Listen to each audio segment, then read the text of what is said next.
Sir Prasad గారు name ఎట్లా పెట్టాలి సార్? నేమ్ ఎన్రోల్మెంట్ నెంబర్ తో పెట్టాలి సార్. ఫస్ట్ ఎన్రోల్మెంట్ నెంబరు, తర్వాత అవును ఎట్లా పెట్టాలో. ఓకే, ఎట్లా పెట్టాలో తెలియట్లేదు దీంట్లో గూగుల్ అంటే మీట్ మీ లో. మీ దాంట్లో ఈ గూగుల్ మీట్ జాయిన్ అయ్యేటప్పుడు నేమ్ ఆల్రెడీ మీరు రిజిస్టర్ చేసి ఉంటారు, అక్కడికి వెళ్ళి మార్చాలి. ఓకే.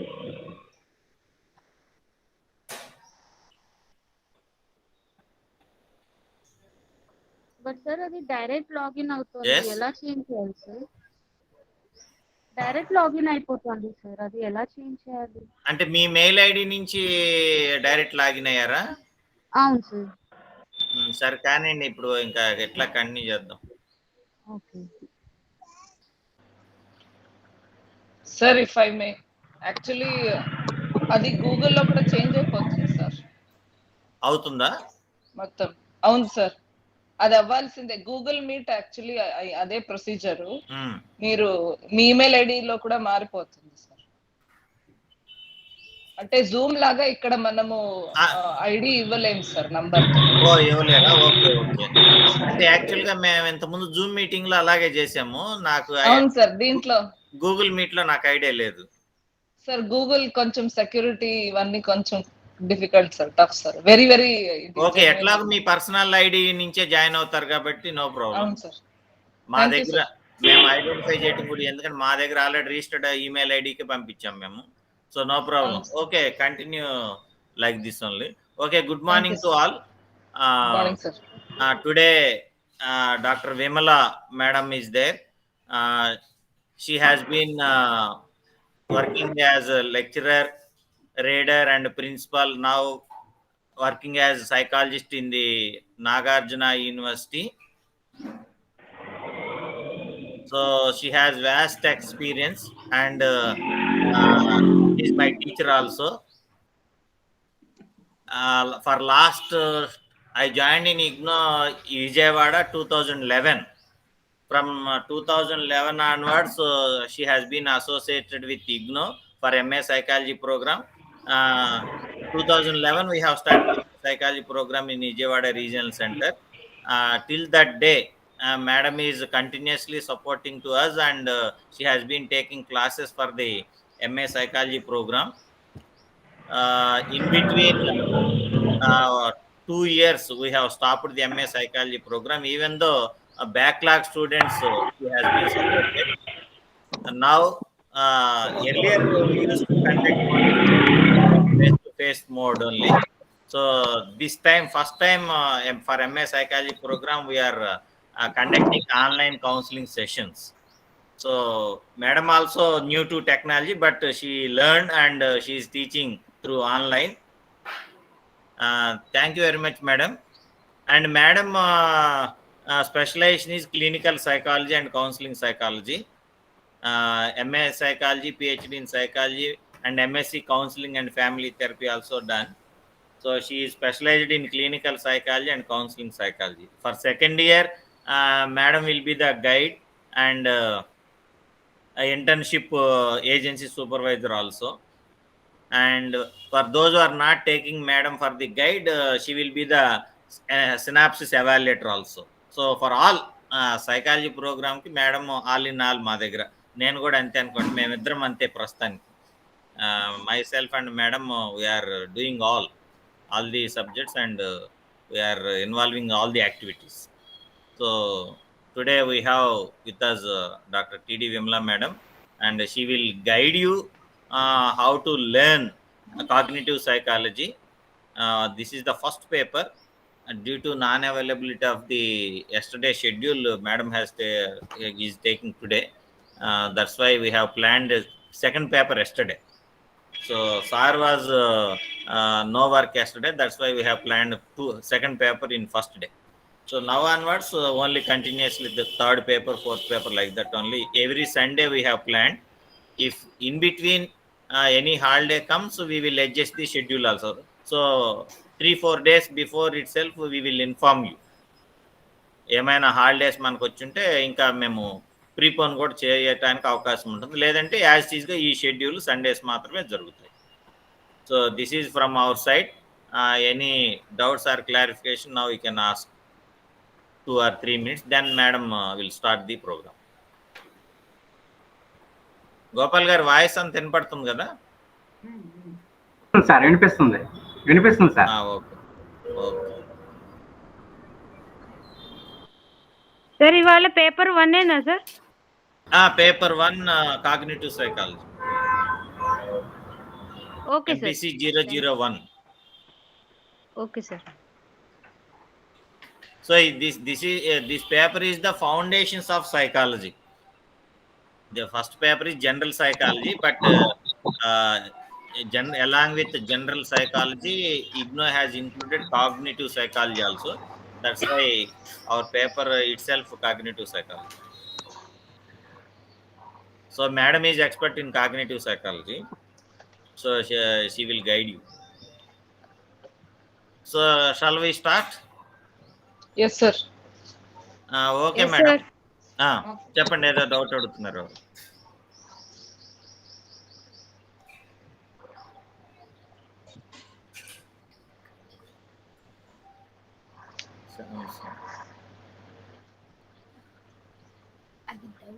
ఓకే మేడం, మీరు కంటిన్యూ చేసేయండి madam. So thank you very much, sir. Good morning to everybody, and thank you very much, Prasad Babu garu, for giving the introduction about me. Thank you. Let me go to the session. This is the first paper on cognitive psychology which all of you are having. At the outset, I congratulate all the participants for choosing IGNOU for psychology. This is the best course, I can say that, in distance education. So all other courses are still following the earlier series and the psychology of earlier times. But this is the course which has adapted the latest techniques and latest procedures which are available in psychology. So hence I congratulate you all for choosing, even though it appears, I am telling, to be a little bit difficult. But when you involve and do the thing, really you are going to understand exactly what psychology is. So, because there is no introductory paper for psychology in this IGNOU syllabus.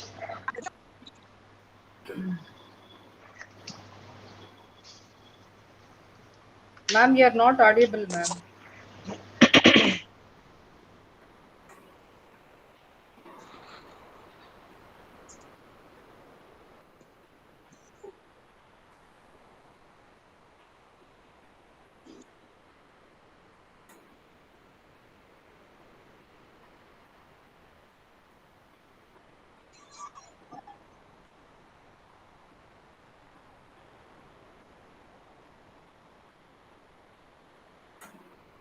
Yes.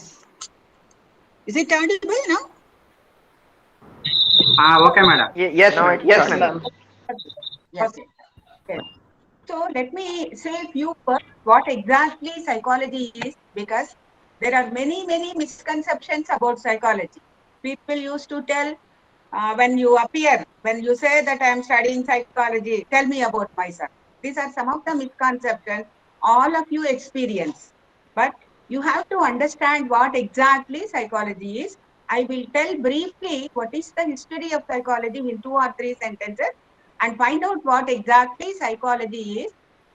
And one more request is, if you write down the points, so that way, because the introductory part you may not get it anywhere, you will remember it more, because you are using, Sure. as a psychologist, you can say you are using both writing and writing, and also you are listening that you will understand.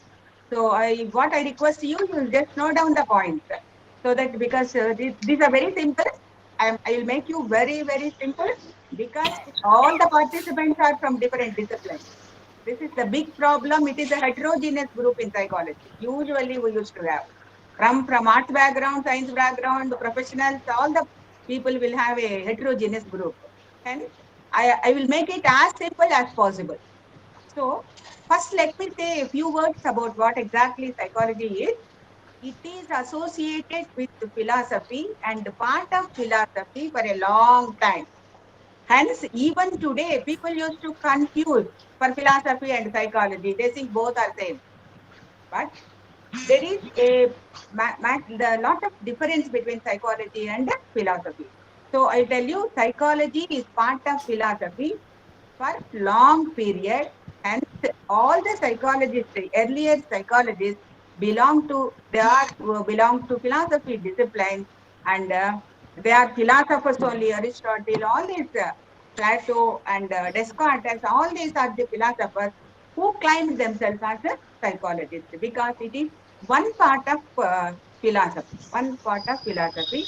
I think you all might be knowing about what is philosophy is. It is a science of knowledge. Every knowledge is philosophy, not one branch. Everything is called as a philosophy. That's why even PhDs were given doctorate in philosophy, means knowledge. Philosophy is the science of knowledge. So one branch of philosophy is psychology, and it was with philosophy for long period. Hence, the development of psychology is, I can say that it is not very well done during the early periods. That is when it was with philosophy.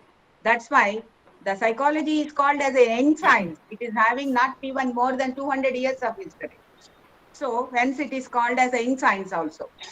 So when it was with the philosophy, let me say the definitions of how psychology, how it has transformed. The psyche means soul, as of all of you might be knowing. Soul is the term of philosophers. This is not the term of psychologists. Soul is the term of philosophers. So all the philosophers study the abstract things which are not objective, but are objective means visible. We can see with our senses. Whereas abstract means it is only subjective thing. We cannot, there is no objectivity there. Abstract means there is no objectivity. We cannot see, we can only have the concept of that. Hence, psychology, the first definition of psychology is study of soul. When 200 to 300 years back, there is the development of psychology was very vibrant. It started, the scientific temper has become very vibrant during that period. Then scientists used to question, what is soul? Where is it? Show me. Then immediately the definition of psychology was changed into psychology is the study of mind. Mind appears to be as a common term than soul. We cannot explain soul, but the mind appears to be a common term. People can understand what mind is, because we used to say, so hence the second definition was mind. Even sometime, even during that period also, the development of psychology was not, I can not noticeable. Then the third stage, the last is people used to say, where is the mind? Show me whether it is in the brain, whether it is in the heart, where is it? Then the people are not able to answer that question also.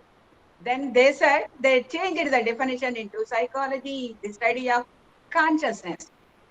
Consciousness means what we are aware of. What we are aware of around, what we are aware of at present is called consciousness.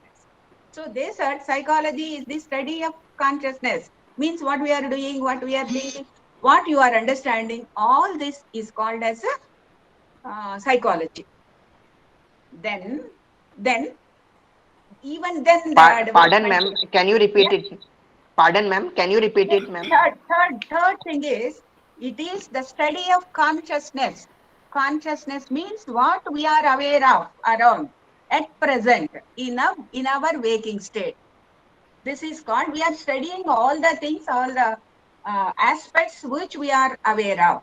This is called psychology. They defined it in the third level. First level, they defined it as soul, second as mind, and third as consciousness. Even then, the development, it was not on par with the scientific rules. Then in 1769, William Wundt, I am just briefing it, he started the laboratory, first psychology laboratory in a place in Germany, Leipzig. The earlier psychologists belong to Germany, majority of them are. Hence, he started the first psychology laboratory. Laboratory is for sciences. So he said the scientific study of behavior. That is the definition given by Wundt. And he started the first laboratory in place, Leipzig is a place in Germany. He started the first psychological laboratory. And he defined psychology as a scientific study of behavior. Then the growth of the psychology was, I can say, vibrant, and it penetrated into all the fields of human behavior.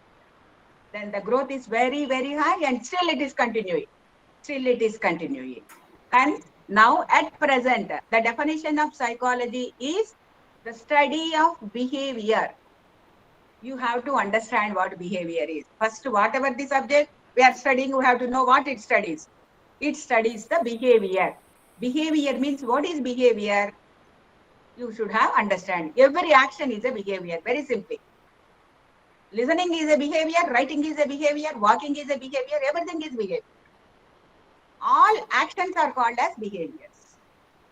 So the study of behavior is called as the scientific study of behavior. Why we are using the scientific study means we are studying it in an objective way. Hence we are calling it as a scientific. It is able to see, we can observe the behavior, external behavior, and because of the scientific development, we are even able to understand the internal behavior also by using the technology. So at present, the definition of psychology is studying the behavior. Behavior is the actions. Then we are studying the behaviors of everybody. Why we should study? What is the objective of study? Objective of psychology. This is one important thing. What is the objective? Why we should study psychology in such a big course? The objective is, the main objective of psychology is to find the reasons of the behavior in a scientific way, to find why the particular person is behaving in the way he is behaving, why he is aggressive, why he is calm, why he is sociable, why the other person is not. Like that, why a person is behaving in the fashion he is behaving. The psychology tries to find out the reasons in a scientific way.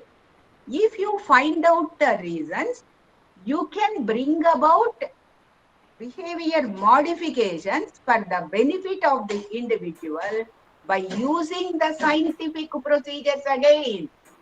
This is the objective. The objective is to bring about behavior modification. I will tell you, all of you belong to Telugu. Can you understand Telugu? Then I No, can say, ma'am. we chadavatledante enduku chadavatledu. Why? I don't understand Telugu, ma'am. Okay, no problem. I will just one example I told you. Okay. Because the particular person is not behaving in the way he is supposed to behave. Why the student is not reading well? Why? This is the scientific way of finding the causes. It is not a common sense. Please remember that psychology is not common sense. It is a science. People are making it common sense. No, it is a scientific study of finding the reasons and bring about the modification for the benefit of the individual. And if you benefit the individual, it automatically it extends to society, right? So this is the main reason. You have to find the reasons in a scientific way. Now, I will make you more clear by just taking parallelly. All of you know about medical profession. This is very well, everybody knows. When you go to a doctor, what will he do? You will tell your symptoms. You will explain your symptoms. Then he will conduct a preliminary interview. When are you coming these symptoms? Where are you getting? When do you get this pain or something? All this he inquires. After conducting the preliminary thing, he will assess the part of the body which is responsible for this symptom. He will analyze, and then if needed, he will send you to a diagnostic center, and then he will prescribe medicines. This is the part everybody knows that. Similarly, for psychology also, if you approach a psychologist with a psychological problem of aggression, depression, whatever is that, these are the terms everybody knows. Then by these symptoms, he will try to find out the reasons. Which part of the behavior is being affected? As a doctor studies anatomy in his course, in the second year or third year, anatomy means he studies all the parts of the body. What are the functions of the body? What happens if that part of the body is being affected or damaged or viral infection, whatever comes to that body, what is the result? This is nothing what he studies in his anatomy. In medicine, everybody knows that. Yes? So unless he is thorough with the anatomy, he cannot find out the reason for your symptom. Similarly, unless we are thorough with the behavior, the components of behavior, I can say that there are number of components of behavior, just like our body. Our body is having blood vascular system, heart, what is that? Cardiovascular system, nervous system, endocrinal system. There are number of systems are there in our body. Similarly, there are also different components in behavior. There are different components in behavior. Everybody knows that. I will tell you the components of behavior. Your actions are being decided by these different components. One is your heredity. Another is your perceptions. Another is your learning, your memory, your intelligence, your motivation, your personality, your thinking. All these are the major components of behavior. All this affects your behavior. Your heredity, perceptions, motivations, emotions, learning, memory, thinking. All these are the different components of behavior. If the person approaches you with a problem, you have to identify which part of the behavioral component is being affected. Just like a doctor. If you go to the doctor with a headache, he says it is because of your eyes or because of your brain problem or nervous system or fatigue, whatever is that. Similarly, if the student is not reading well or not able to follow the academics, because this is a very simple example, you are being following that, I have taken that example. Then don't say that, please take away this cable TV so that he will read well. No, that is not a solution. There are a number of reasons. Maybe lacking motivation, maybe lacking appropriate intelligence required, maybe his perception about studies is having a distortion, maybe his learning ability is less, maybe his memory component is less, maybe his environmental factors are not supporting, maybe he's having some damage to his brain. There are a number of reasons. Don't conclude that because of TV he is not doing that. Or something. Because of cell phone he is not doing that. So this is a common sense way. Because I removed my TV when my son was in 10th class. And my son got state first. So remove all the TVs in 10th class students. So that all of them will get state first. This is the common sense. This is not right. Just like many people are telling about the medicines, but we are, everybody is not a doctor. Even though we are suggesting, if anybody come with a headache, take this anacin. We used to say freely, but I am not a doctor. Similarly, the people who are giving advices are not psychologists. Advice is different. This is a scientific approach. You have to find out the reason by using, again, scientific diagnostic tests we are having. Psychology is having diagnostic tests. By using that, you have to find out the reason, and by using the scientific method, you can approach you can treat him. We call people as a client. We call people as client, not patient. Mental disorders, we call them as mental disorders, mental illnesses. But we don't call them as a disease or patient. Patient and disease are medical terms. We use them as a client, and we use mental illness or mental abnormality or mental disorder. These are the terms which you use in psychology. Okay. So this is the main objective of psychology. Hence, we have to understand the components of behavior. The first introductory paper is about the components of behavior. You have to understand all the components. Unless you understand the components of behavior, you cannot understand the behavior scientifically. So unless you scientifically understand the behavior, you can't find out the but we can diagnose. For diagnostic purposes and for therapeutic purposes, you have to understand it scientific way. It is not face reading. Remember, psychology is not face reading, right? This is just like a doctor. We have to undergo all this process. These two go parallel, medicine and psychology. In medical, they go for biological treatment, and whereas in psychology, we go for right? So I think you are clear what exactly psychology is, what we Yes, are ma'am. studying for. Yes, ma'am. Absolutely. Yes. So this is psychology. So don't start with misconceptions about people used to say with their experience, they used to say, I can advise anybody, I can counsel anybody. No, this is the scientific, there is a scientific way for this. After completing the course, you should be able to do that. One more thing I want to tell you is because there are some misconceptions about it. First, I want to clear the misconception. Then we will go to cognitive psychology. The other misconception is behavior is determined by what is behavior? I said every action is a behavior. Yes. How do you get an action?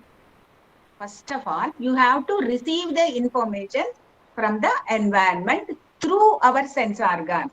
Just imagine, without all the, if you don't have all the sense organs, can you receive anything from the environment? Okay. At least one you should have. All the five, ears, eyes, nose, touch. We can understand the environment through one of the Nature, ma'am.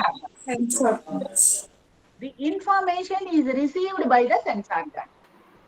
After receiving, the sense organs sends this image to the brain through nervous system. Everybody, most of you know. Through, Yes, ma'am. suppose if you see through eyes, if it is, it goes through optical nerve or nervous system, it reaches the brain. Then brain is like CPU in a computer. It just processes. What is this? What is this image? What is like that? It processes and again it said what you have to do. It responses and sends image to the receptors. Receptors are brain. Suppose if you have seen a lion or a tiger, immediately the image reaches the brain and where the processing takes place, and immediately the brain alerts the muscles of the leg to run away from this place. Through again this information reaches the muscles, broad muscles or endocrinal system through nerves. So these are the important organs for biological organs for behavior. What is that? Sensory organs, brain, nervous system, muscles and endocrine glands. Endocrine. Basically endocrine glands. These five are the biological part which are responsible for behavior. Sense organs, nervous system, brain and effectors means the muscles and endocrine system. All glands, but endocrine, mostly endocrine glands. Even the other glands also react, but endocrine glands. So these are the biological parts of the behavior. If anything, any damage or viral infection or whatever is, the damage occurs or malfunctioning of all these five will bring changes in our behavior. All the five, if you don't have sense organs, it has an impact on your behavior. If you are not able to smell, it has an impact on your behavior. So all the sense organs, if they are not functioning well, it has an impact on the behavior. Similarly, if the brain has a damage or some whatever is that, if malfunctioning of the brain also leads to behavioral abnormalities. Similarly, the malfunction of the endocrinal system glands also leads to behavioral abnormalities. Hence, these are the body parts which are responsible for behavior. Hence, the Small abnormalities in behavior of the body are being treated by psychiatrists, not by psychologists. Remember this. Psychiatrist is basically a doctor. Don't get confused between psychologist and psychiatrist. Psychiatrist is basically a doctor who is well versed in the biology, and he also knows, he specializes in the behavioral disorders. So he's basically a doctor. Hence, he is supposed to use drugs or psychosurgeries or medicine. The psychologists are not supposed to use any of these. Remember that. You are not supposed to use any of them. Right? If the behavioral abnormality is due to this, you have to refer them to a psychiatrist. If it is because of other environmental factors or personality factors, then you can counsel them. Right? This is the important information you have to remember. So this is about the introduction about what psychology is exactly. So I will tell you, it is not face reading. It is a science like medicine, and they are using certain methods and we are using certain other methods to find out and to address the behavioral disorders. So with this introduction, I will say, I think by now you have understood what exactly psychology is. The next step is just like medicine, we are having in medicine also, there are different approaches. You know, homeo medicine is there, Ayurveda is there, allopathy is there, naturopathy is there, and many are there. The goal of every approach, every medicine is to treat the patient and to cure the patient. This is the basic goal of whether it is a homeo doctor or a allopathy doctor, whoever is there. That is the goal of every medicine. But the approach is different. Whereas Ayurvedic people use herbal treatment, whereas the allopathy people use other medicines and surgery, whereas homeo people use to different ways. So in this connection, you have to understand similarly, even for our psychology, behavioral treatment, there are different approaches to study behavior and to find out the reasons for the behavior. There are different approaches. So these approaches are called as, so just like that in medicine, we are having approaches. The first approach is the behavioristic approach. Every approach is having certain assumptions, and with that assumption, they want to treat the patient. Just like medicine and so now you can be easily understand the approaches of different types. Similarly, I will tell you the approach. The first approach is about behavioristic approach, where they said their concept is behavior is a SR relations, stimulus response relations. So unless there is a stimulus, there is no response. Stimulus may be outside environment or somewhere. Unless there is a stimulus, there is cause, there is no response. Cause and effect relationship. They study cause and effect. Cause is stimulus and response is effect. So this is behavioristic approach. You are not doing well means there is some cause. You are very angry, there must be some cause. You are depressed, there must be some cause.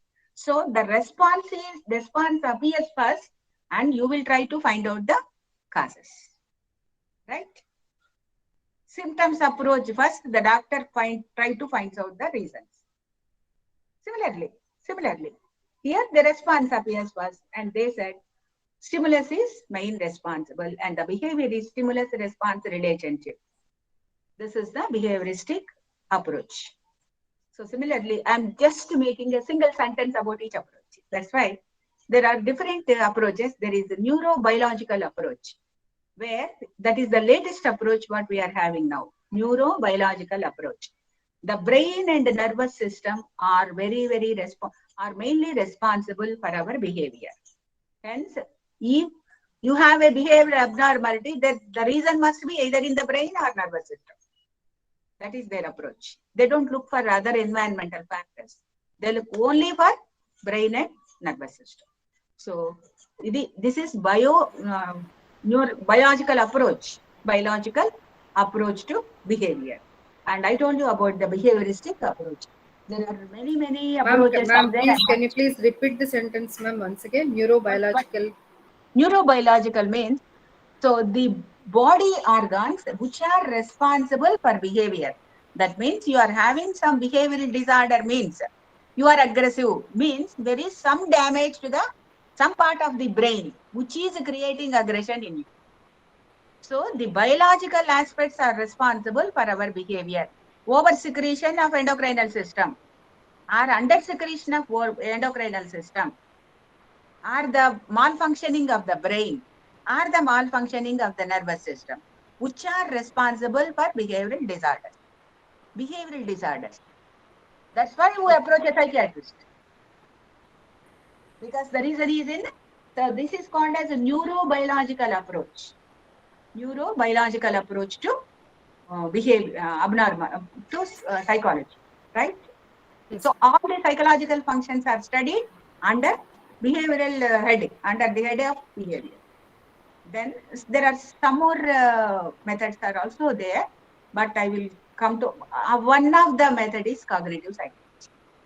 Now we have reached the cognitive psychology title of the paper.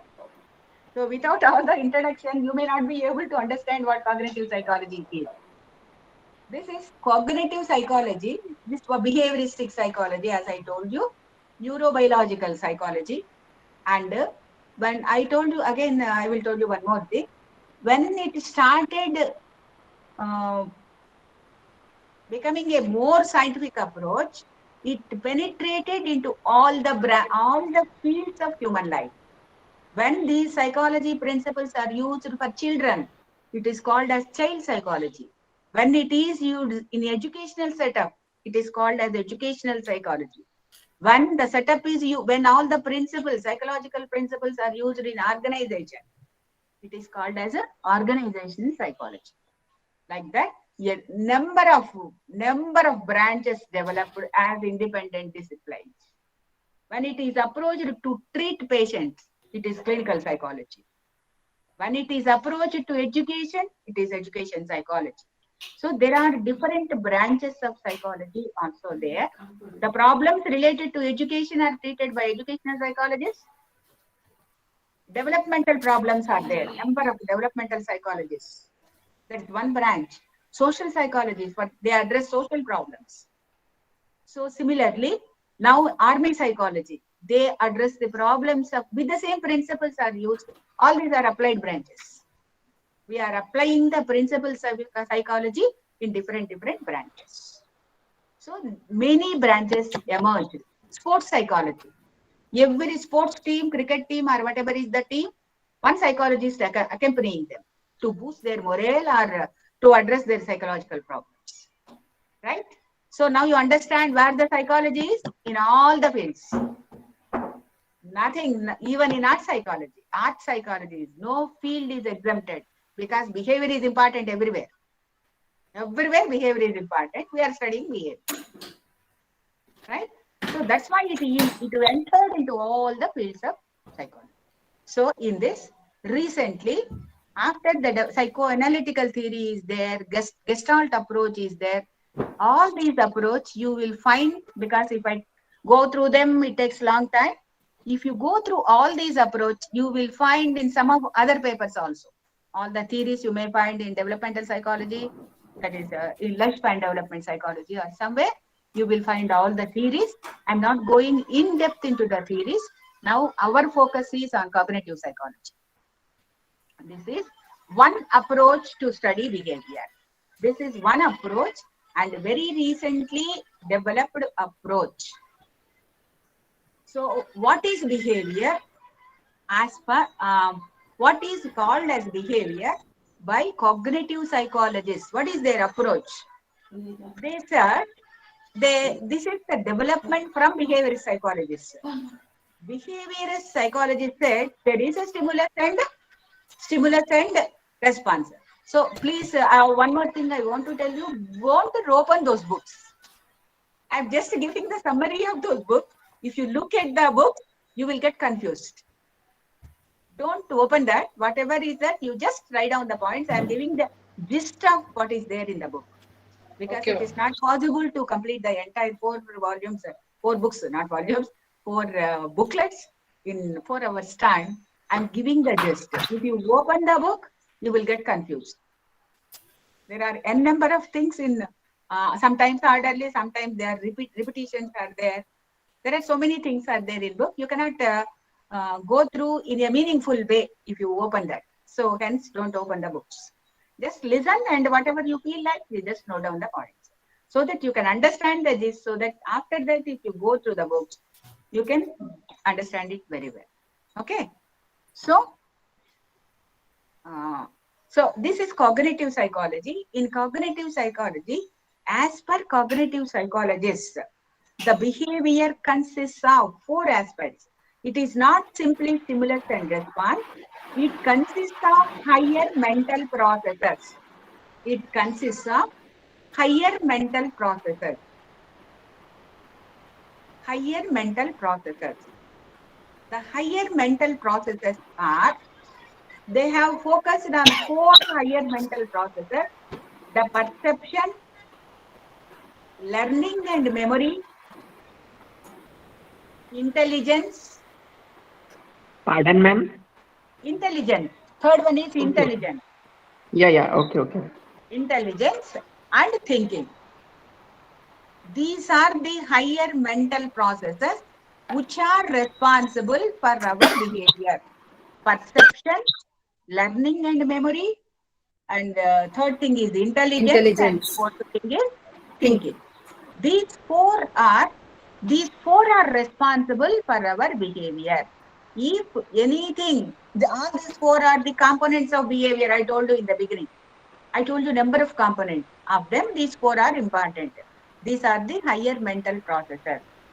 If all the 4 higher mental processes are working well, the behavior of the individual is normal. And these are, because these are the higher mental processes, if anything, any defect occurs in any of the thing, any of the 4 components, then the individual behavior is distorted, or you will get behavioral disorder. So, behavioral disorder, these are the 4th things. When you are counseling, not all the components you need not go. You will find out when a person comes with a depression, you will find out whether is there any perceptual disparity, or whether it is a learning and memory thing, or whether it is because of intelligence. I will tell you intelligence, and 4th thing is thinking. When is the defect? If you find out the reason, then you can reorient the person by doing the appropriate procedure. So, the defect in all these items will lead to abnormalities. This is the theory of cognitive psychology. These 4 together is cognition. Cognition means understanding. Cognition means understanding. Cognitive psychology is, it understands behavior through these 4 higher mental processes. And for cognitive psychology, they took, this is a very recent development in 1950s. It developed in full-fledged, even 60s and 70s, it's going on developing still. It is the, now this is the psychology which is being practiced everywhere. It is not behavioristic. They are also taking the support of other approaches, but the main thing is about cognitive psychology only. So, while developing, I will tell you a little bit of 1 or 2 sentences about how the cognitive psychology developed, so that you can understand the concept. Cognitive psychology was developed by taking the concepts from computer science, from artificial intelligence, computer science, artificial intelligence, and neuroscience. Neuroscience is medical. You know, neuroscience is medical. So, cognitive psychology took the basic concepts from the 3. One is artificial intelligence, computer science, and the neuroscience. Neuroscience. Neuroscience is regarding brain and nervous system. You might be knowing.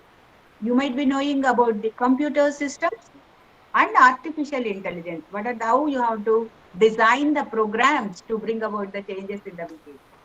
Brain programming. So they took all the things and from psychology, basic principles of psychology. These are the 4 components of cognitive psychology. Because we are taking the concepts of neuroscience, brain and neuroscience.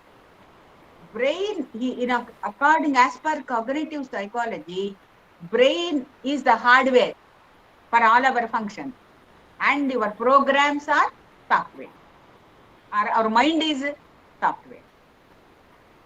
Brain is a hardware and mind is a software. Right?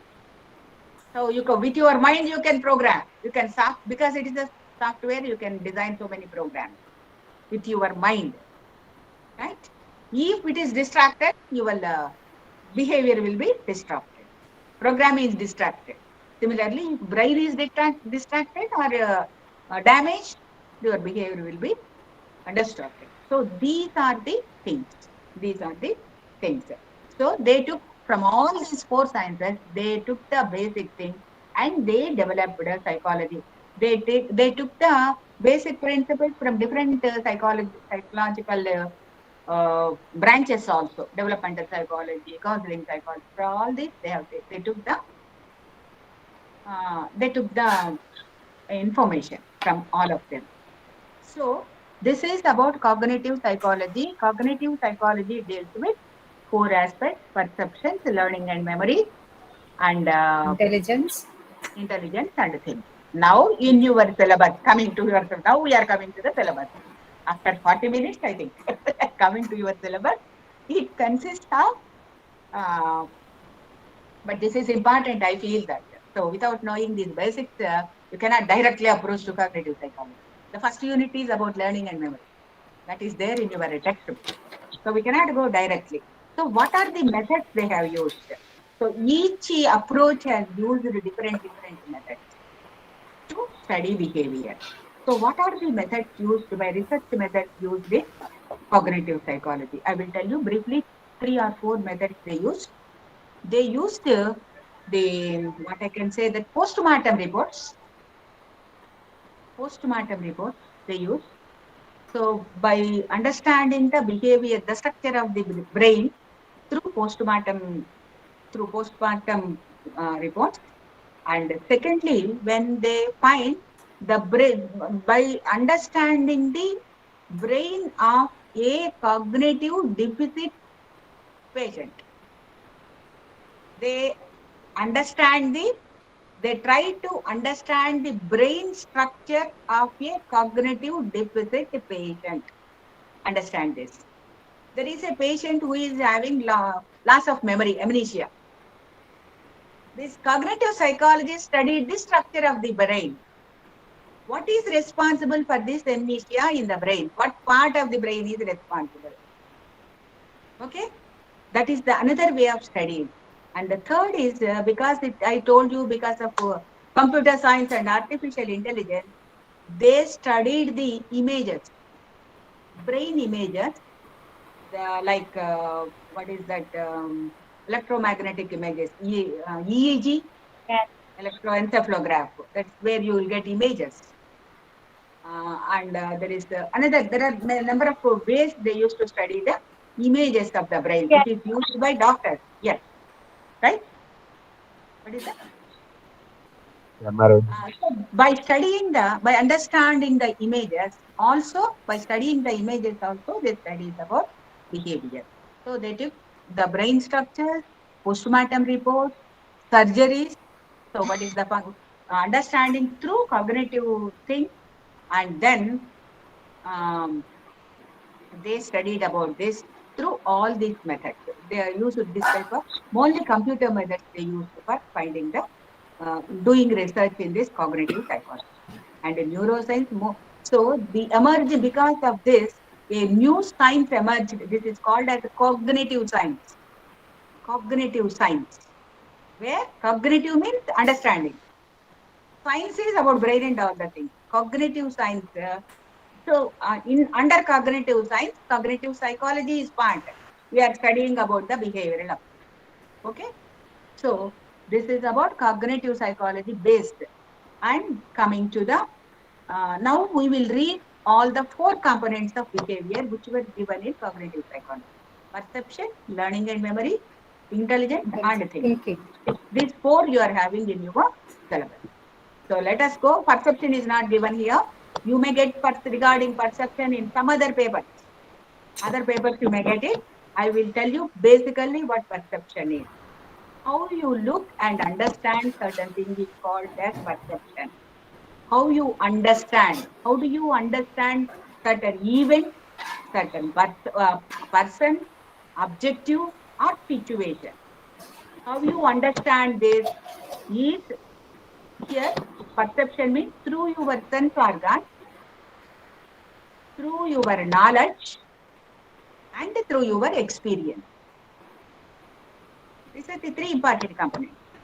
Through your knowledge, experience, and your sense image. Depending upon the image, you understand certain things. This is called as perception. Your perception determines your behavior. How you understand determines your behavior. I will tell you one example. How you understand determines your behavior. You understand that you perceive that these classes are useful. If your perception is that these, what I can say that this type of classes are useful, you will attend. If you perceive that Ma'am, perception is just like a thinking. I can read this. This is not thinking. How you understand. How you understand. Yeah, ma'am. Yeah, how you understand. So, you were in Telugu, what you say, మీ దృష్టిని బట్టి సృష్టి ఉంటుంది. That దృష్టి is perception. How you understand. దృష్టి, many of the science used to say, మీ దృష్టి మీ సృష్టిని నిర్మిస్తుంది. How you perceive this. That's why I have taken. You perceive these classes as important, you attend.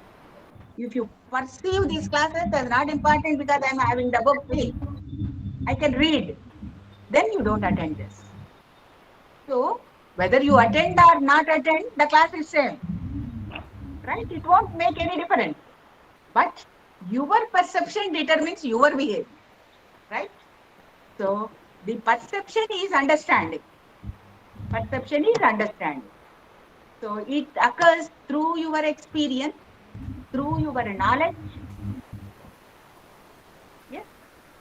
So, these are the about the perception. I am not going details into the perception. You are going to read this chapter on perception somewhere in lifespan development or somewhere. I am not going. That was not in your cognitive psychology also. Forget about that perception.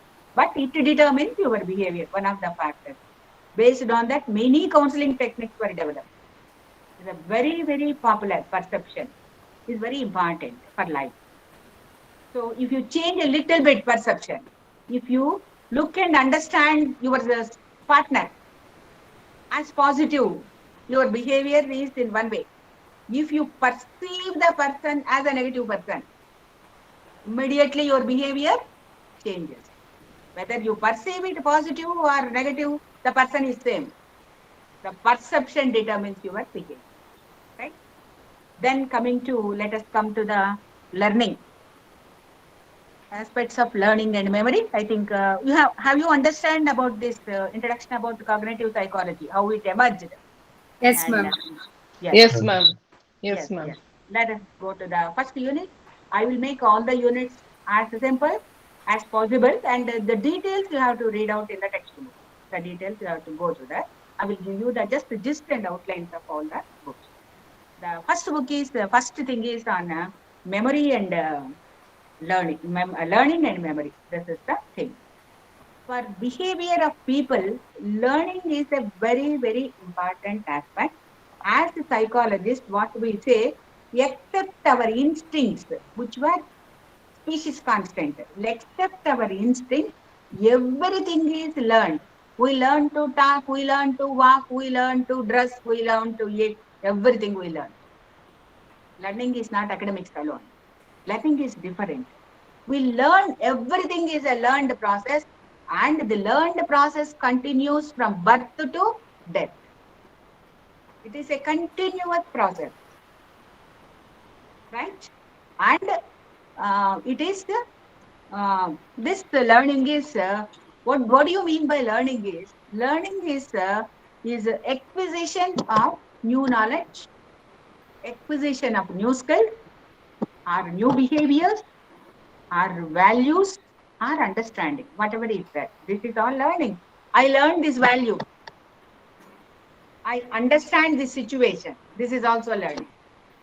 I understand the situation. I value this. I learn this value. I learned this skill. I learned this behavior.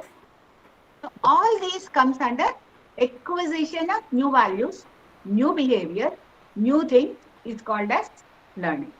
And learning brings about a permanent change in the behavior. Then only we call it as learning. If learning brings permanent change in our behavior, we have learned to walk.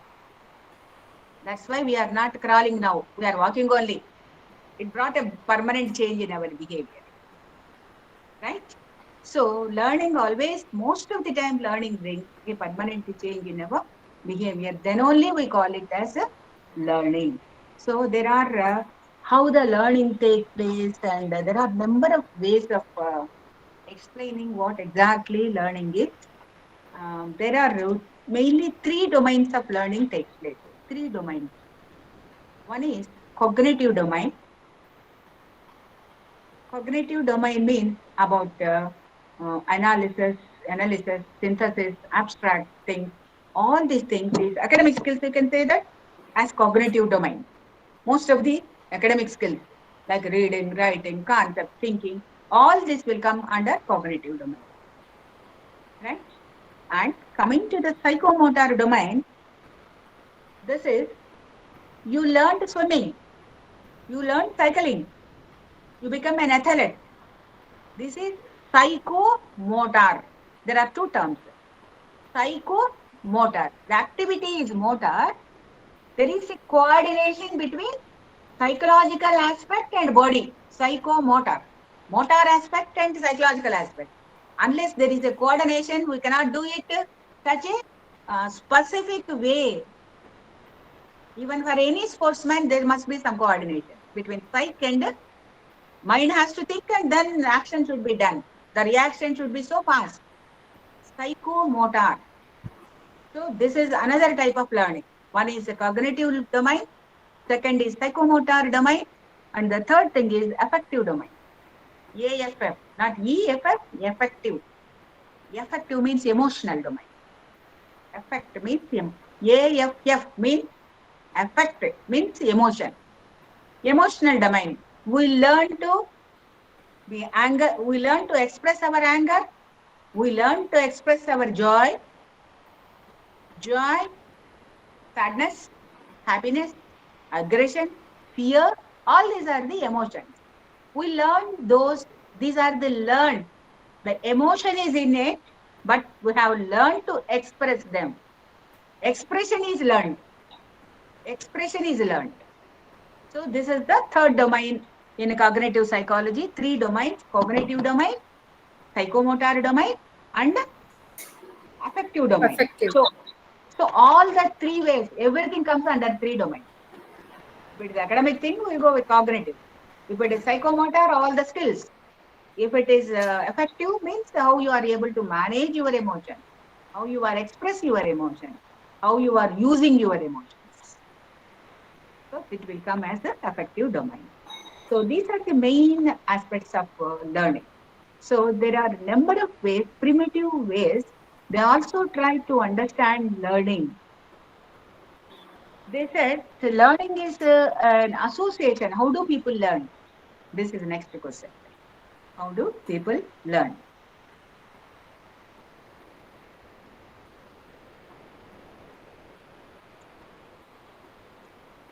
And yes, they learn. There are number of earlier concepts are there about learning, of like conditioning is there, and trial and error way we learn. We learn sometimes.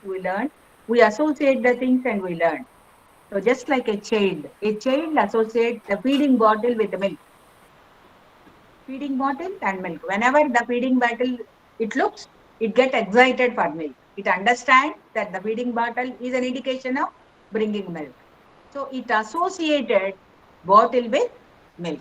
This is associative learning. This is a primitive learning which occurs in all the primitive animals. As the development of the brain takes place, the functions, the higher order learning will take place. In the earlier animals, only by association they learn. The dog learns to give shake hand only through association. You use the word and we'll put its leg and put it leg or hand, we'll put it in our hand. Then whenever it hurts that sound, it puts its hand. Immediately we will give something to it. So that's why it learns. So early learning is association.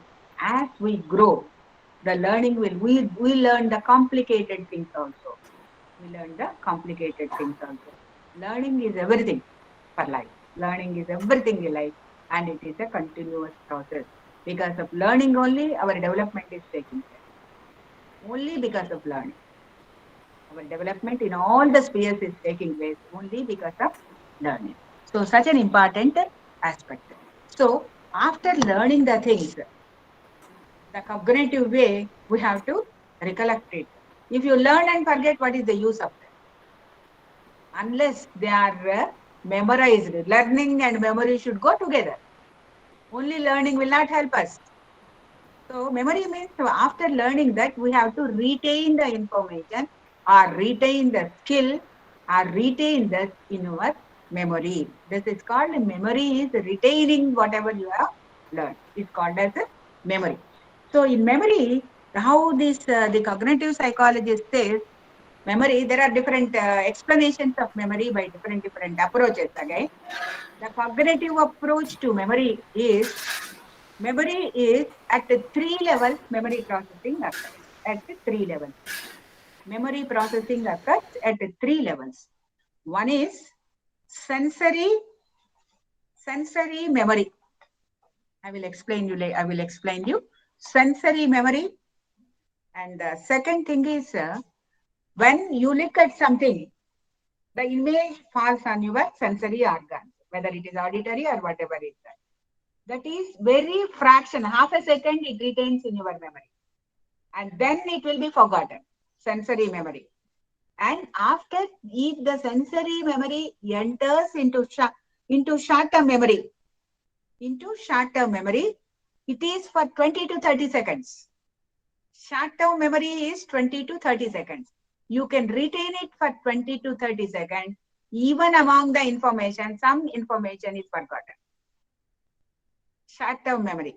Once you look and you try to recollect it. It is short-term memory. When you rehearsal or repeat the event again and again, it goes to long-term memory. It stays for years, depending upon your practice.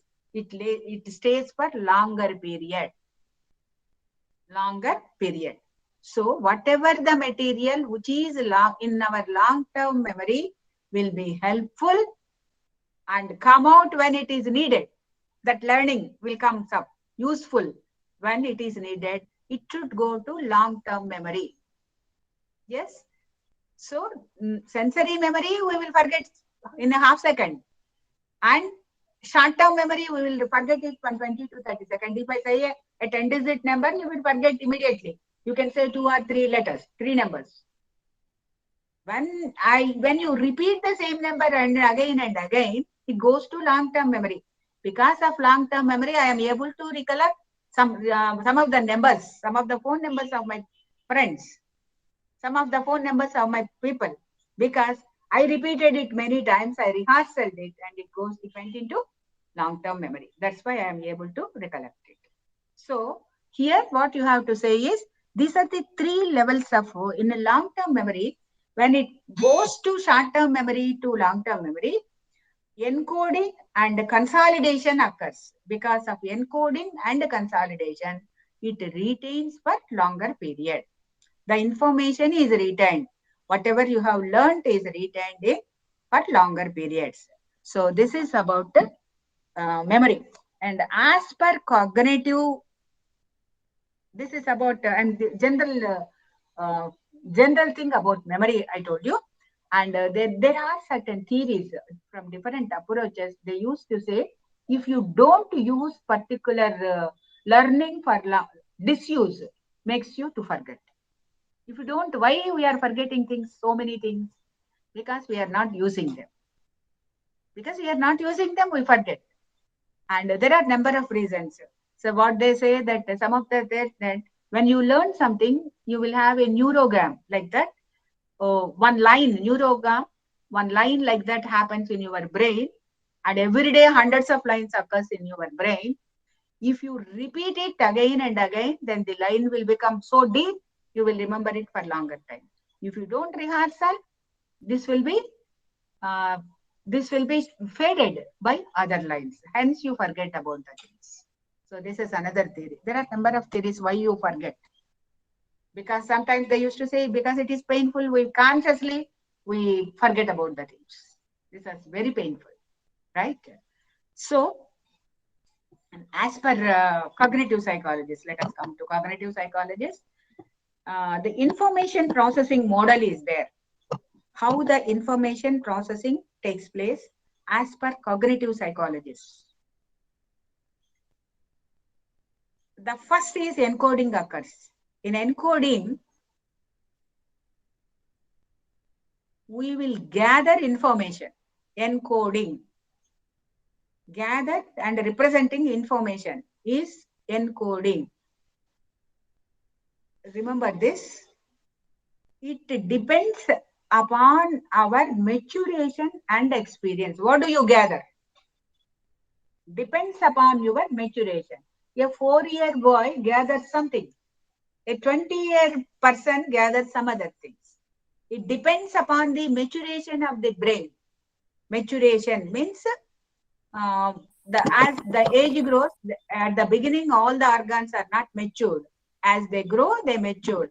And especially brain, up to 18 years, it grows. That's why the learning ability of a 2-year child is different from a 5-year child and a 6-year child and a 20-year boy. You have to remember that the development of, as a cognitive psychologist's idea, the brain is mainly hardware for learning. Hardware for learning. Hence, the growth of the brain takes place up to 18 years. 18 years. New neural networking is being designed up to 18 years. Then the maturity of the... So, as the maturity of the brain occurs, the information, what we gather the information, encoding differs based on our maturation level. The encoding differs. Encoding is gathering information. It depends on our maturation level and experience. Maturation and experience. This is the first level. Encoding takes place. After encoding, the second is coding. Storage. Storage. We will hold the information. Storage is hold the information. Whatever you have gathered, you hold the information. Third step is retrieval. Retrieval is getting the information back when it is needed. You put it in your storage, and whenever it is getting the information back when it is needed.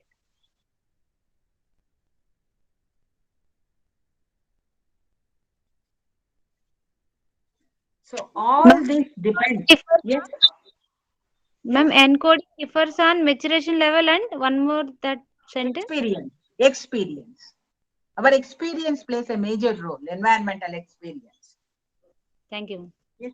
Storage is holding the information, and retrieval is getting the information on when it is needed. You have to bring back the information. Okay.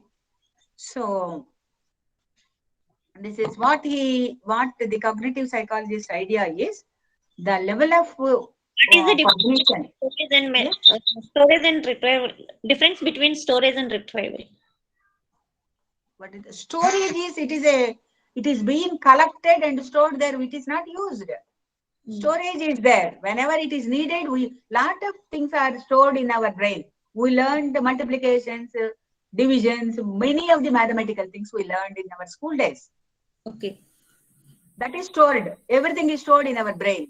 Retrieval means when you need a division, then it comes to you.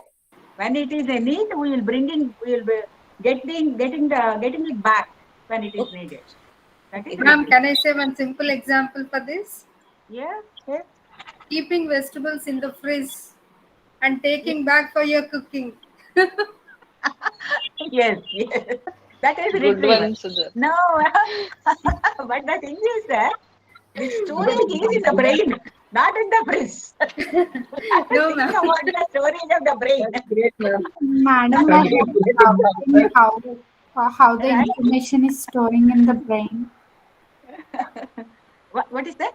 You're asking something? Madam, like we will learn and knowledge goes into the brain.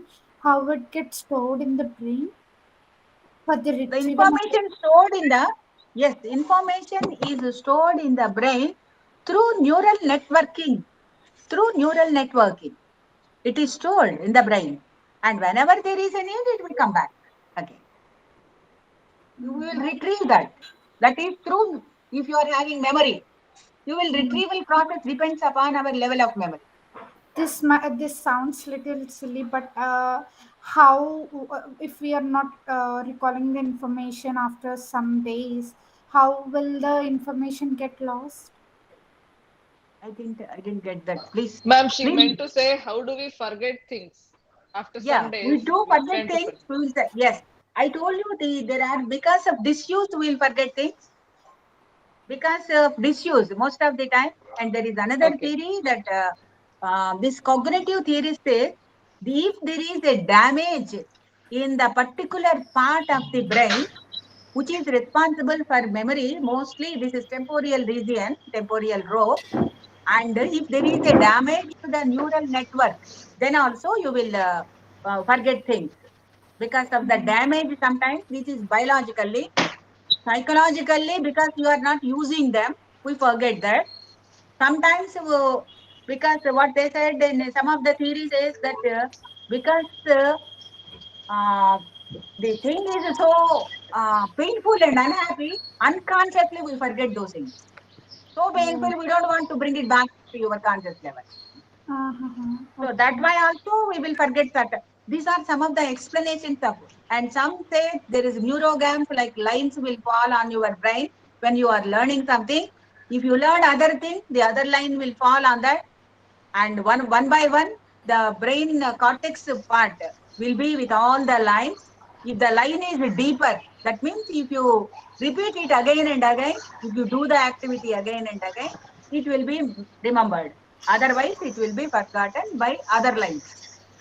Faded. Ma'am. Okay? Okay? Okay? Yes, ma'am. Thank Yes. you, ma'am. Yes. Yes. Yes. Yes. So, and the other thing, the three process, there is also one more control system in the brain, which is also responsible for memory. I have given you three: encoding, storage, retrieval, and there is a control system in the brain, which helps you to retain the information. This is a control process that determines how and when information will flow. Information flow will be controlled by a control process in the brain. There is a control process. So this is about general information about learning and memory. I told you very, very, very briefly. Then coming to the so there is the learning and memory has a lot of educational implications, and educators are very, very focused on these areas because everything they're learning is learning and memory is the basic activity of educational system. So they focused more on this learning and memory cognitive systems. Among them, the Bloom's technology. Bloom's has Bloom. Bloom has given the 6 levels. How do the children learn? 6 levels of learning. 6 levels of learning. One is knowing. Knowing is information taking. One is knowing. Second is after knowing, you have to comprehend it. Comprehension is understanding. Yes. Knowing, suppose let us say the psychology information. The first level is knowing. I told you all the things, knowing. Second thing is comprehending. You are understanding, comprehension. Third is application. Third is application. And the fourth one is analysis. Analysis means where you understand the relationships. Analysis. Relationship in the concept. And fifth one is synthesis. You will mix, you will join some of the things. And then last thing is evaluation. Evaluation. So his what Bloom has given is the learning takes place in the 6 levels. So when you know certain thing, you know about some information, then you will understand. After understand, you think about the application. I told you a lot of information about what psychology is. You are thinking of your application. After understanding, you are thinking about your application. Where can I use this? After that, you will find out the relationship. Your basic core subject is there. You are having core domain, whatever domain you are. You want to analyze and find the relationship with this. And then thirdly, you will synthesize those two, your core domain and the psychology. Yeah. And then fourthly, you will evaluate. So this is the process of learning and memory, 6 levels. So this is the way a teacher has to teach to a student. The concept should be given all these 6 levels. This is the theory, this is given, and some of the schools are following. Till this is the best followed approach in educational system at present. Okay. So this is about the theory of Bloom. Number of theories are given on this memory, and the Sternberg theory. Then I will give you just one sentence about this theory. Sternberg theory. You understood about? Have you understand about this Bloom's theory? Yes, ma'am. Yeah. Yes. Then go to Sternberg. Yes, ma'am. Theory. Sternberg theory has given the memory depends upon intelligence. Sternberg theory of intelligence. The more intelligent people, remember, more memory is more. That's his concept, and he said the intelligence consists of 3 types of information processing. He has given 3 types of information processing. One is meta components. Second one is performance components. And third thing is knowledge acquisition. Knowledge acquisition. So meta components are about abstract things. You will our intelligence. So in our intelligence, in his all these 3 work together for learning as well as for memory. Meta components means our abstract things, information about abstract things, and performance components means how you are performing. Performing is writing, reading, or all these are the performance components. And knowledge acquisition. You acquired the knowledge. Where I will tell you the sequence. In the meta components, there is you understand about the academics, like say some of the lesson or something, meta component. And after that, you put it by writing or by telling it back or whatever is that is performance component. Whatever you have learned in a meta component, you put it in a performance component, either by reading or telling something or whatever is that. And the third thing is, by this you are acquiring the knowledge. So knowledge component. So these are the 3 things and they work together. This is the theory given by Sternberg. And then next come to the next unit, the 3rd unit. This is 3rd unit. We are coming to the third unit is neurobiological basis of learning and memory. Neurobiological basis of learning and memory, third unit. Third unit in the first volume? Yes, you are still in the first volume. I will finish quickly. Okay. So in the neuropsychological basis of learning and memory. He said, here I will ask all of you, all the students, to learn about the structure of the brain. This is very, very important. I am not going to tell you anything about this. There are a number of parts. The lobes are there, temporal lobes are there, temporal lobe, occipital lobe, lobes, and each part of the brain is responsible for one of the behaviors.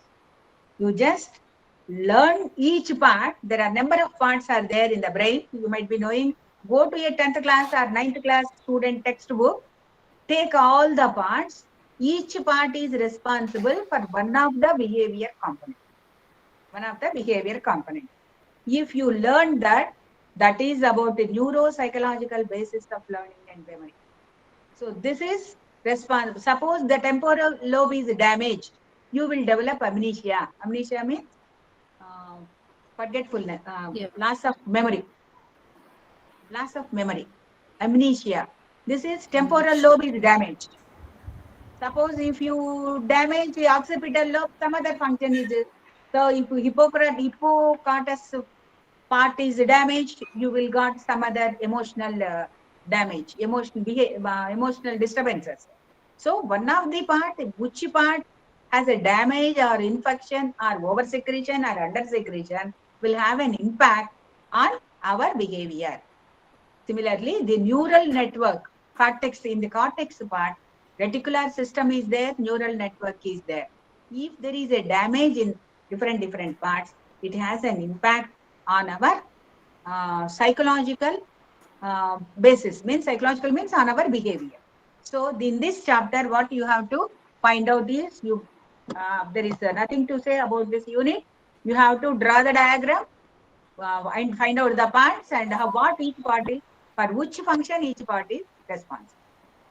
So this is about that. You can do it by yourself. And how do they study neuropsychological basis of learning and memory? They studied this by using MRIs. MRIs means magnetic resonance images. They studied it through imaging. Images. So they studied about the impact of that MRI or positron emission tomography. PET. PET is the common term we use. PET. We don't know about the expansion. Positron emission tomography. All these are like these are the medical terms. They use those images. All the neurologists use these methods to find out the reasons for this functions. And EEG, earlier EEG is mainly used for finding these images. Now these two are more sophisticated than EEGs. So that's why they are using this to understand the psychological basis of this neural system. Okay. So this is about the third unit. You have to learn the brain parts and brain function. Yes. Coming to the fourth unit. This is the cellular basis of memory. This is, in one single sentence, I will tell you what is this cellular basis of memory is. All of you know our brain consists of billions of neurons. And every neuron is connected with other neuron. Every neuron is connected with other neuron. Between every two neurons, there is a little gap. That gap is called as a synaptic gap. You know, everybody knows that. And the information passes from one neuron to other neuron through this synaptic gap and reaches the brain. This is the thing, everybody knows that.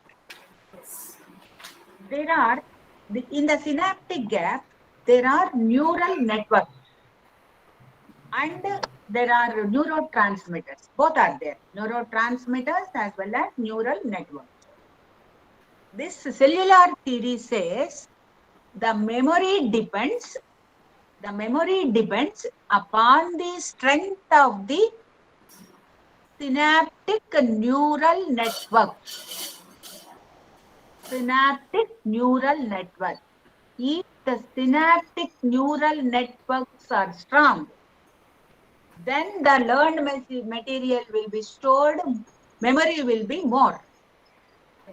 So it all depends upon the neural system at the synaptic neural system, not everywhere. Synaptic neural network is mainly responsible for our memory. This is the theory of cellular basis of memory. Cells, now cells. So basis of this memory. Okay, have you understood that? Yes, ma'am. Yes, ma'am. So if the synaptic strength is weak, you will forget. If the synaptic networking is strong, you will have good memory. So it all depends upon the synaptic neural network. If it is strong, you will have good memory. If it is weak, you will have weak memory. So this is about the cellular base and these other models of information processing is there in fourth unit, unit 4, models of information processing.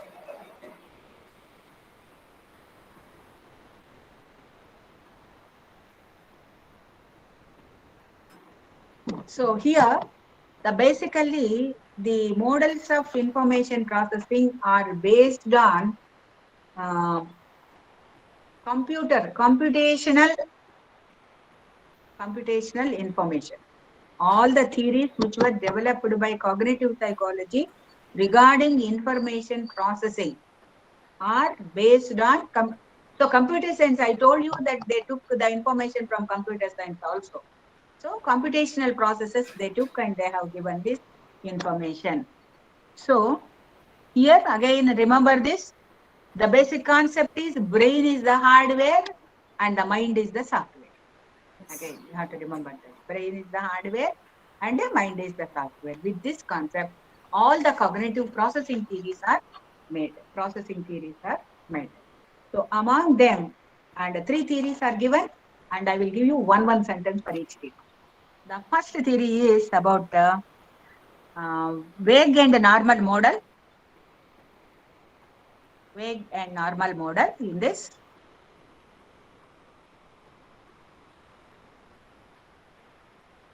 The stimulus, whatever stimulus is there, you just like one sentence. Stimulus is there, which brings primary memory. He used 2 terms, primary memory and secondary memory. Not the stimulus brings primary memory, and the primary memory, if not reinforced, it will be forgotten. If it is reinforced, rehearsal, it goes to secondary memory. The secondary memory is long-term memory. That's a simple, he said, simple sentence is that stimulus leads to primary memory. If it is not rehearsal, it will be forgotten. If it is rehearsal and repeated, it go to secondary memory. That secondary memory is long-term. He has used the term primary and secondary memory. This is the thing. He has given a lot of explanation. The basic thing is that. And coming to the next theory, Atkinson theory. Atkinson and Chiffron. This is the most popularly used theory, used and practiced theory.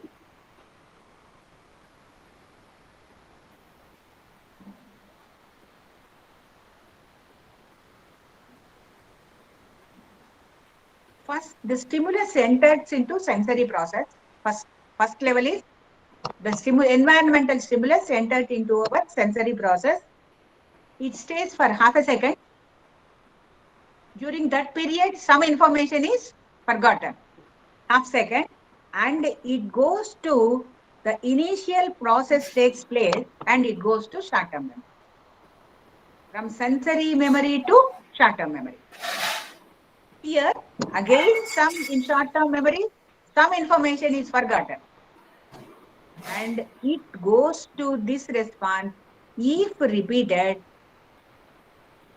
elaboration and coding occurs and go to long-term memory. This is the theory. Stimulus, sensory memory, short-term memory, and elaboration and coding and elaboration and go to long-term memory. So this is the thing. So if you want anything to be memorized, it should be rehearsed.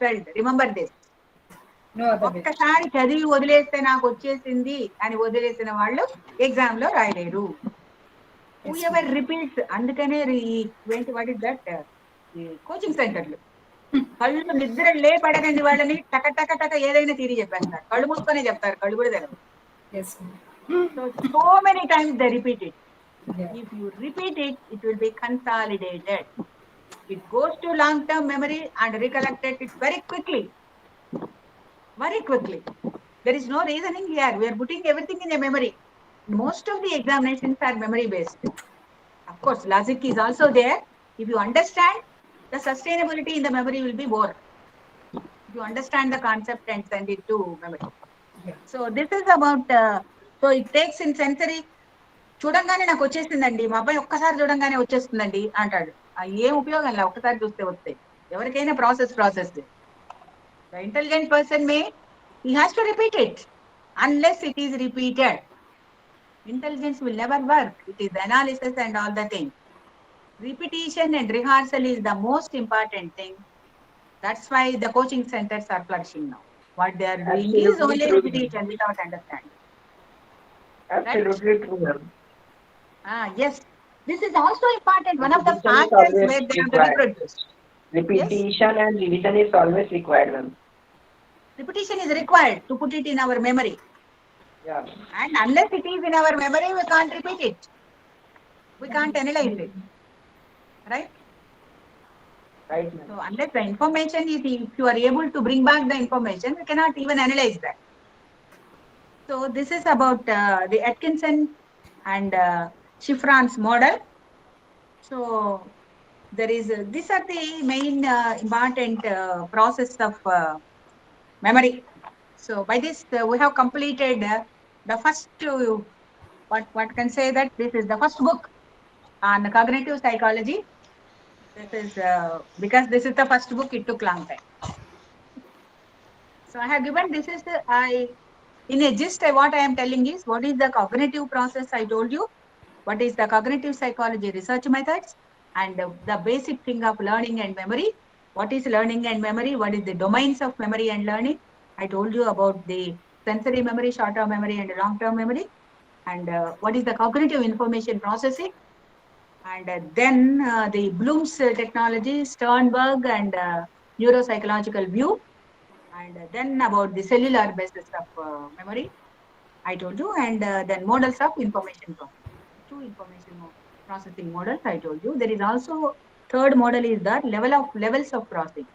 There is a deeper level of processing and superficial, but the shallow level of processing. If the processing is shallow level, we will remember it for a short time. If the processing is deeper level, we remember it longer period. This is about the first volume. Let us come to the second unit, second book, that is on intelligence and creativity. Intelligence and creativity.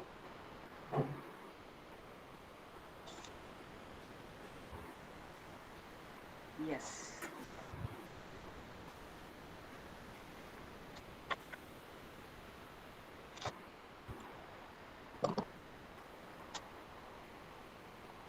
So in the intelligence and creativity, what we said, so all of us know this is the term which is being used very, very vaguely. Intelligence. What is intelligence? Like that we use. He's an intelligent boy. He is less intelligent. He's more intelligent. He's of course average. We used to use this term as a buzzword in educational system and everywhere. The person who is getting higher marks, we call him very intelligent, like that. But similarly, even in psychology, there are number of definitions for intelligence are being being given by more than 27 or 30 definitions are there on intelligence. Those are given in your textbook. Some say it is the superficial power. Some say it is about the reasoning. Some says it is about the social intelligence, where whoever communicates more is more intelligent, who is adapting is more intelligent, who is able to, like that. They said these abilities, number of abilities are being identified, and they said this is the intelligence. So on the whole, we can say in a consolidated way, I'm not going into these definitions which are given in the textbook. I am giving you, you can learn 2 or 3 definitions for examination writing purpose. The purpose of this intelligence is it is a hypothetical construct. We can say that intelligence is a hypothetical construct, which is the ability of the, which consists of abilities of the individual. These are the abilities of the individual. We can say that. We use 2 terms, personality and intelligence. Personality is about characteristics, and intelligence is about ability, right? Can you understand the difference? When you say personality, it is about the traits and characteristics of a person. When it is intelligence, it is about his abilities. Ability to do something. Yes. Ability, capacity, Yeah. ability, Yes. right? The abilities are called as intelligence. So the ability of the individual to act purposefully, the ability should be used in a purposeful way, and to think rationally, and to deal effectively with the environment. So he should be more adaptable, make good interpersonal relations, use his potentialities for the benefit of himself and for the society. Then we call him as an intelligent man. Right? So intelligence is the abilities. So what the and if the intelligent man, it is supposed to cope up with the challenges of the world, challenges of the environment. Then only we call him as intelligent.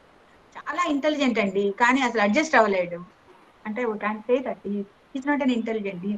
The main ability is to adjust to the environment. This is important. Then only we call him as so he's an academically intelligent man having some problem in adaptability. So don't say that all intelligent people are very adaptable and very successful. It is not true. It is not true. Intelligence, if he uses his intelligence effectively to adapt himself to the environment, then only he is successful. Okay. So I will tell you about how intelligence is used and how can we say that later. So this is about intelligence. Coming to the intelligence, to define intelligence, it is very, very difficult because it is an abstract term which consists of many abilities. So to understand what intelligence is, there are number of theories are being proposed. To understand what intelligence is, number of theories are being proposed by psychologists. So this telling about the theories is not the order I can think. So let me say a few things about what exactly psychology intelligence is. Then we will go to the theories. That will be more useful, I think. Instead of going directly to the theories, I'll say a few words about what intelligence is, and then we will go to the theories, so that the understanding will be better, I feel. Even though the theories are given in the beginning, I will tell you basically about what intelligence is. It is the, as I told you, it is the ability. So I will give you some basic concepts about intelligence. It is found that the potentialities, remember that for a potentiality, you please write down this, it was not there in your textbook. The potentialities of intelligence are inborn. They are transmitted through our genes. Potentialities of intelligence are transmitted through genes. Therefore, if you find a person has average intelligence by your tests in the childhood, he will continue to be the average till he dies. He can't become a genius all of a sudden. Yes, if you find a person mentally retarded, he will be like that only for that. But what is how do they? This is hereditarily determined. You can't make an average person into a genius. This is totally hereditarily determined potentialities. But the potential, the training is being given by the environment to use their potentialities. Potentialities unte upayogam emundi unless they are used. This training is given in the environment. That's why we all look for good school. What do you mean by good school? Where there is a chance of utilizing, there is an opportunity for the student to use his potentiality. Yes. Opportunity లేకపోతే ఎంత potentiality ఉంటే ఏం ఉపయోగం? Yes. I receive lot of intelligence potentialities I am having, but I don't have an opportunity to use them. That's why the good school or bad school are determined by how much they are using their potentiality. And the research says that the average person uses 10 to 15% of their potentialities only. We are not using them. ఎందుకంటే మనకు అవసరం లేదు, అవసరం ఉన్నంత మటుకే ఉపయోగిస్తాం. పరీక్షలకు ఎంత కావాలో అంతే చదువుతాం. It doesn't mean that we can't read more, we can understand more also. But ఎంత need ఉంటే అంతే చేస్తాం. That's why we are not using our full potentialities. Here the good school means we are giving an enriched environment to use his potentialities. కొత్త కొత్త activities ఇస్తే వాళ్ళ potentiality use చేసుకుంటే వాళ్ళు ఇంకా వాళ్ళకి యూటిలిటీ పెరుగుతుంది. That's why we are choosing good school. So this is the basic thing. We are potentiality is hereditary determined. Environment through training only we are using our potentiality. Remember that the average intelligence person utilizes only 10 to 15% of his potential. చేయగలిగిన capacity మనకు ఉంది కానీ మనం చేయగలం, ఉపయోగం అవసరం లేదు కాబట్టి చేయగలం. సో కాబట్టి this is one important. So heredity, development of intelligence depends upon heredity and environment. This is one thing. Then Excuse me, ma'am. I will tell you this. Excuse Yes? me. Sorry for the interruption, ma'am. I have a small doubt. Can I ask? Yes, you can ask. Ma'am, if a student is suffering with less intelligence, maybe due to some biological problem, by giving an excellent training, is it possible to increase that level? We cannot increase the level. We can make them to use his potentialities more. So you can see mental retarded schools where the intelligence is very low. What do? They will give different. We are using only 10%, whereas in the training, the retarded students are given higher training to use వాళ్ళకున్న వాటిలో ఎక్కువ potential, to use 30 or 40% of their potential. This is the training they are giving. Okay. To use more potentialities, the training is given, but you cannot increase. You cannot make a retarded student average. Okay. Thank you. Okay? You cannot. That's why the schools are separate. The training methods are different. So they will, what the schools will make you use to make them to use more percentage of their potential. More percentage of their potential. That's what. Okay? Right? Then this is about the intelligence basic concept, and the growth of intelligence depends upon the structure of the brain. Potentialities, the growth of the intelligence is totally dependent on the brain structure, hardware, brain structure. Brain is the hardware. And the development of intelligence takes place up to 18 to 19 years, as along with the brain. Then it ceases. After that, only the experience counts. No intelligence. Only the experience counts. 18 to 90 years. Suppose if due to any reason, during the developmental stage or at birth, if genetically the brain structure is damaged, the person will born with mental retard, low intelligence and mental retardation. But genetically, that is one thing. And if the child is being affected with some high fever or dengue fever or viral infection or microbial infection during the developmental stage at 5 years or 6 years, if because of that if his brain ceases to grow, stops to grow, then the intelligence will reduce. Only he will have only the 5 years intelligence, even if he becomes 30 or 40. This is the reason. Sometimes some children may develop ceases the brain development at 10 years. They will do the functions of a 10-year-old boy or 10-year-old child. After that, they can't do anything.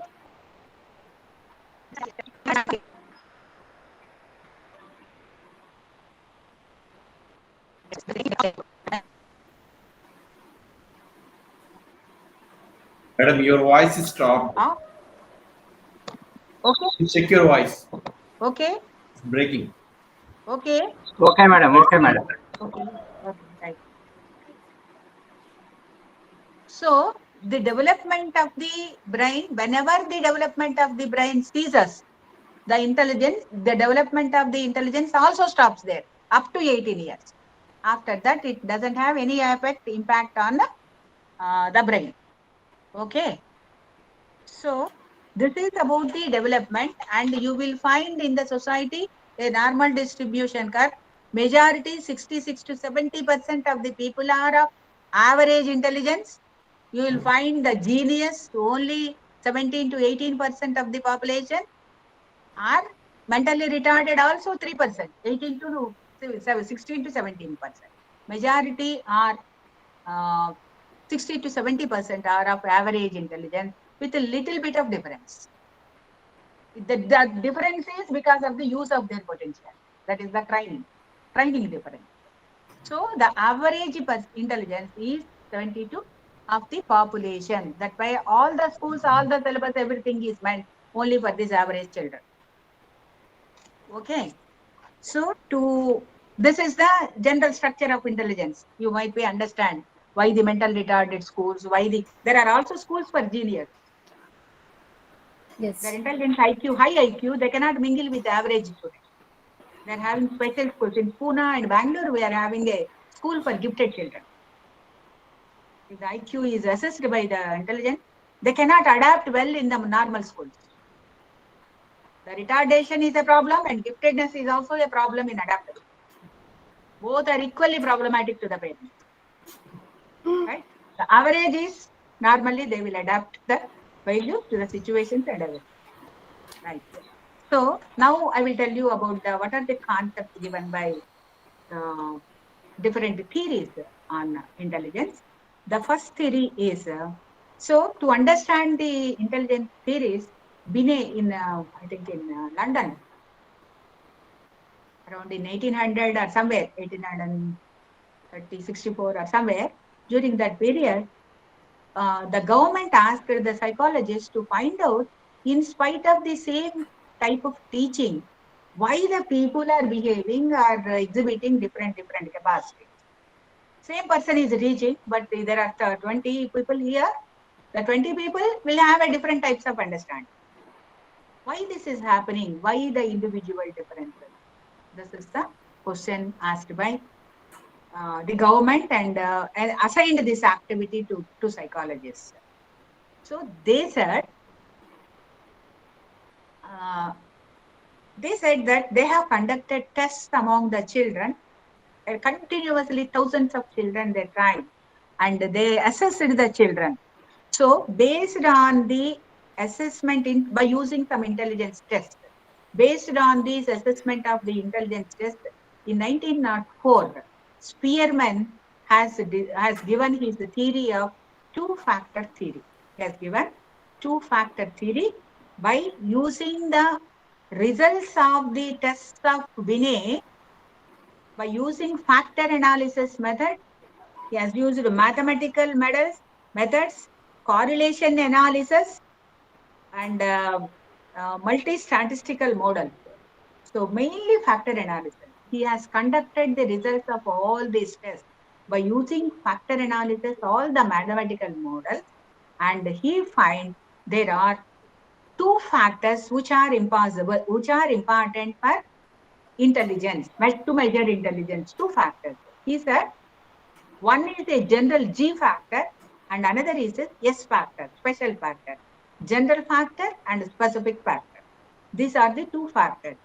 What is general factor is, this is the ability, intelligence is the ability of the people in general. Everybody is having the ability, same ability, with little difference. I can write, everybody can write, walk, understand, all these are the general abilities. Everybody is having a little bit of every ability. We can communicate, we can arrange, we can plan, we can analyze, we can synthesize, all this all of us can do. This is a general ability which is present in all of us to a certain level. Along with this, every individual is having some special ability. Along with this, I can make good interpersonal relations. I am having inductive reasoning.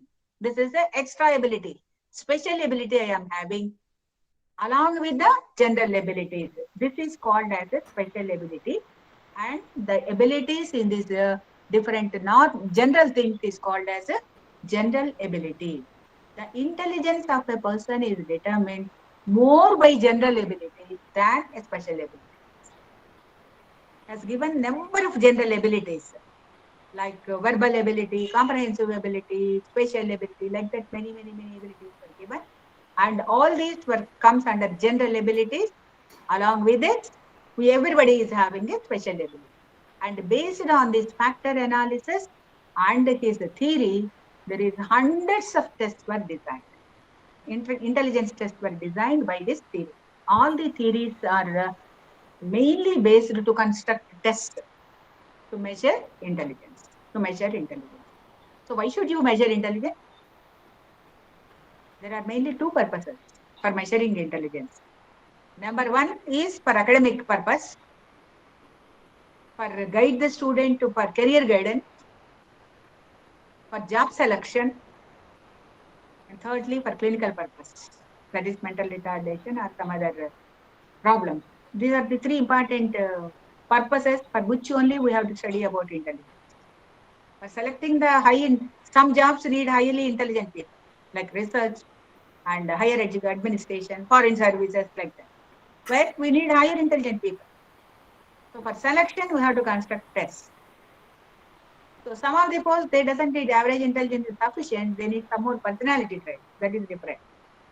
So for selection of jobs, we construct intelligence tests. Secondly, for the clinical purpose. Clinical purpose means for having some symptoms to treat the person, to identify mental retardation. So this is for second purpose. And the third purpose is for career guidance. So with this intelligence, we can go in these lines. With average intelligence, I cannot become a IAS officer. I cannot aspire for the IFS. I have to aspire for other things which are suitable for that by using my more potentiality. Okay. So this is for these purposes we use, and all these tests are being developed based on this theory. One is Spearman theory, and second is whenever there is a break, tell me about the break. Second is about Thorndike's theory. I will tell you Thorndike theory. I will just read out these theories because these are the theories which are based on this only. Thorndike theory has given through three groups of intelligence. He said social intelligence, concrete intelligence, and abstract intelligence. Social, concrete, and abstract. Social intelligence is intelligence of interpersonal relations. Some posts need this intelligence, social intelligence. People with social intelligence are needed for some posts. They test for this. And this is concrete intelligence. Is understanding and reacting effectively. This is also concrete intelligence is also very much needed for group 1 services, like that. They test concrete intelligence. Understanding and reacting effectively. All the IAS officers and collectors need concrete intelligence. intelligence. And third is abstract intelligence. This is academic intelligence. Abstract, you can say that, academic intelligence. So based on this, the tests were designed based on these three types of intelligence are the components of the statements. Then this is about Thorndike's intelligence, components of intelligence. Next, coming to the Thurston intelligence scale.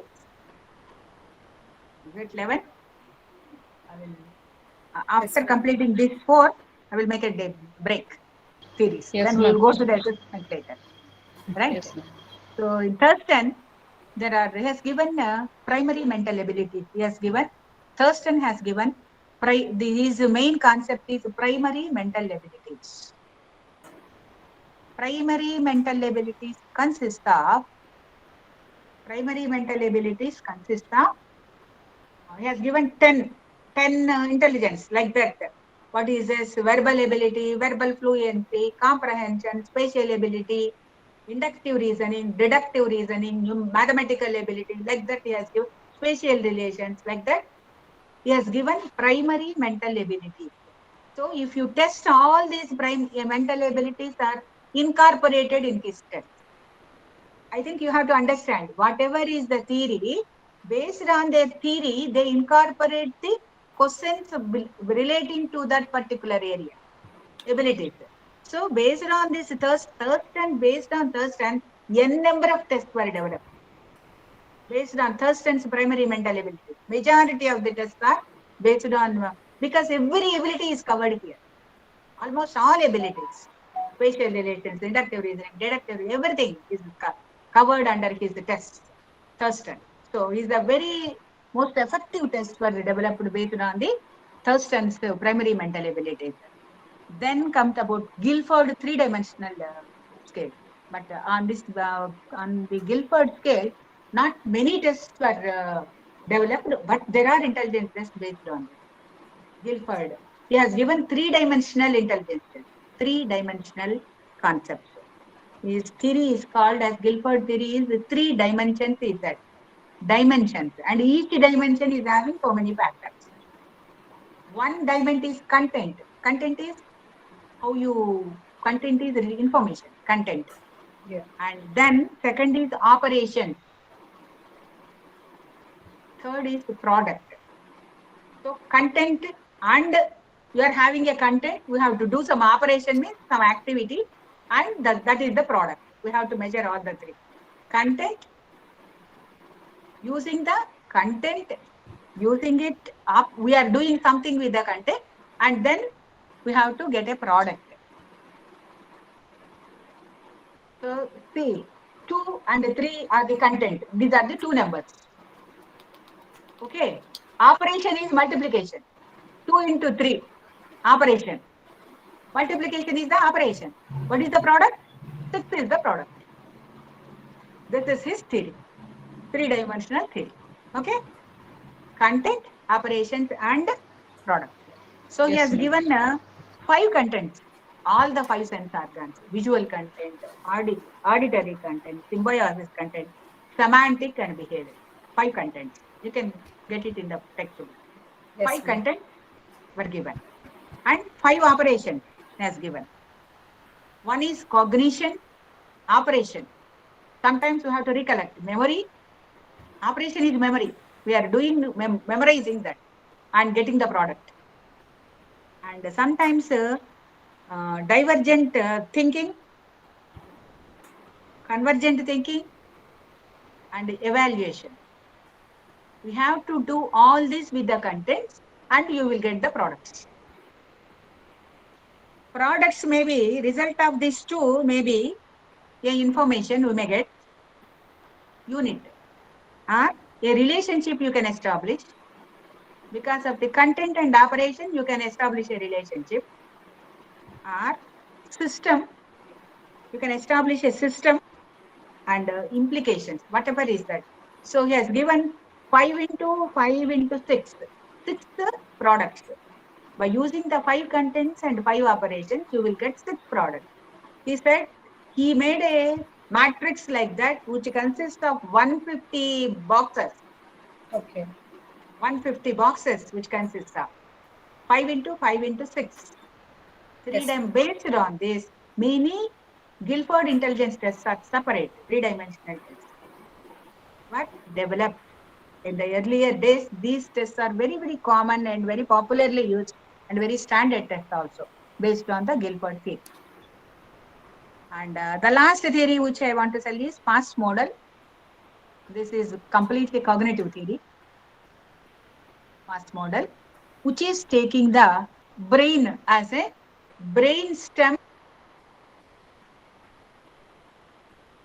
This is past theory. P stands for planning.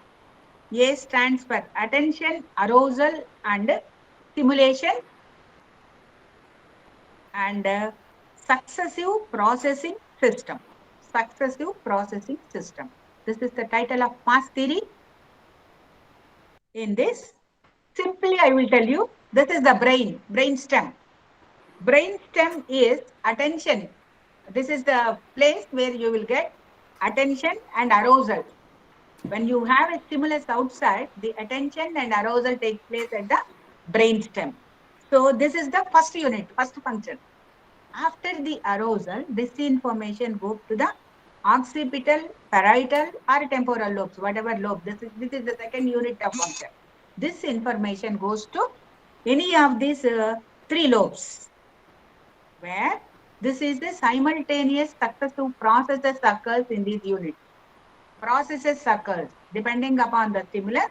The occipital, temporal, and partial lobe, they conduct the processing occurs in these 3 lobes of the brain. After that, again, it goes to frontal lobe, where the planning takes place. Frontal lobe is important for planning.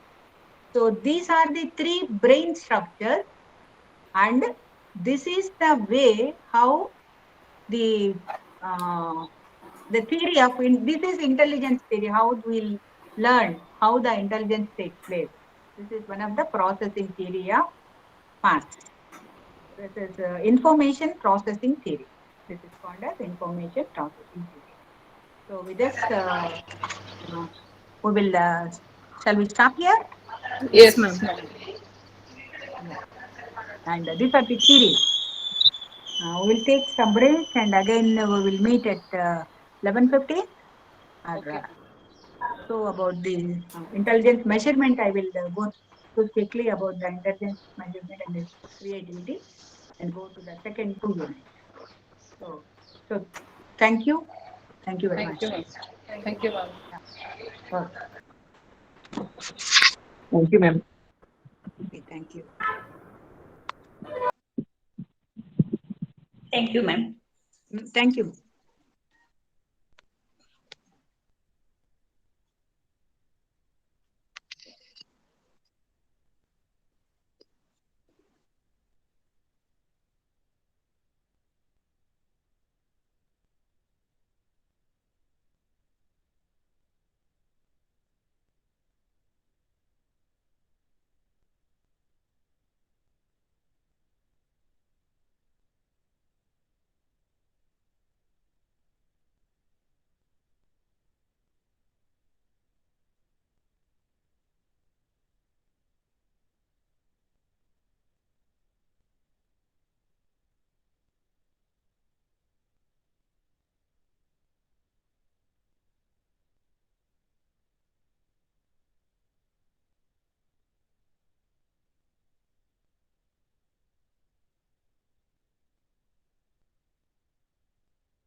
Madam didn't attend it.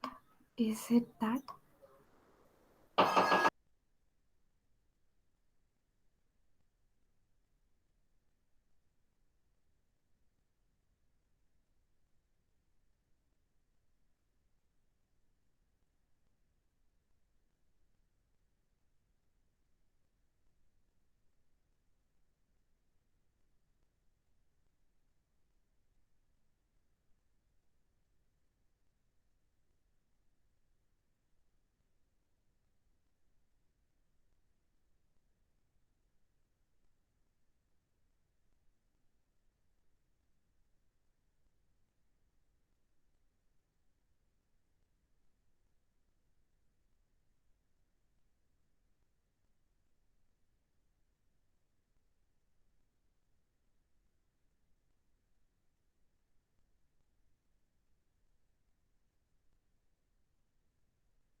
Madam మీ mic ఆఫ్ అయ్యింది.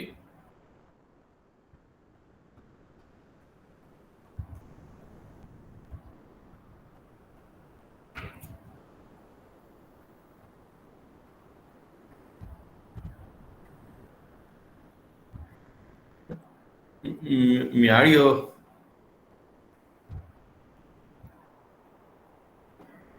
వస్తున్నట్లేదు. ఒకసారి friends మీకు అందరికి వినపడుతుందా? లేదు sir. లేదు. Madam voice వినపడుతుందా మీకు? Do you hear her voice? No. Madam can you check from your side madam?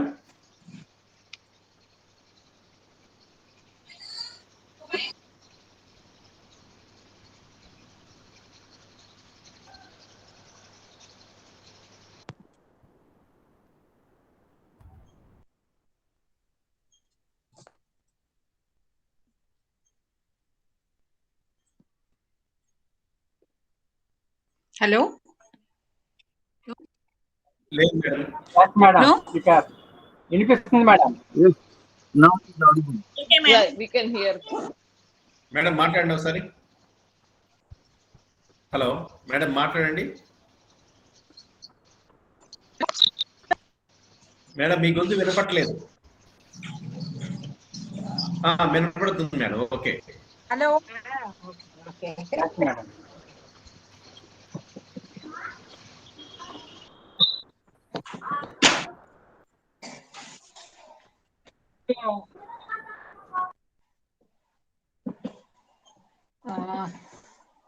Let me complete the chapter on intelligence assessment. We will. Is it audible? Yes, ma'am. Yes, ma'am. Yes, ma'am. Yes, ma'am. Okay. Okay. I'll tell you about what intelligence is. We have gone through some of the basic concepts of intelligence and how do you understand intelligence. Basically. So most of the time there is a misunderstanding about the concepts of intelligence, and lot of pressure is given on the individual, which is leading to so many personality problems. So let us understand that. And so I have given you about how the concept of intelligence and distribution of intelligence occurs in the society, as a majority of them of average, and then 17% nearly. This is like a bell-shaped curve. where the extremes are mental retarded and gifted, whereas majority falls in the middle, that is average intelligence. So let us talk about the basic concepts of intelligence in psychology. IQ, intelligent quotient, about psychology and how we are going to measure it.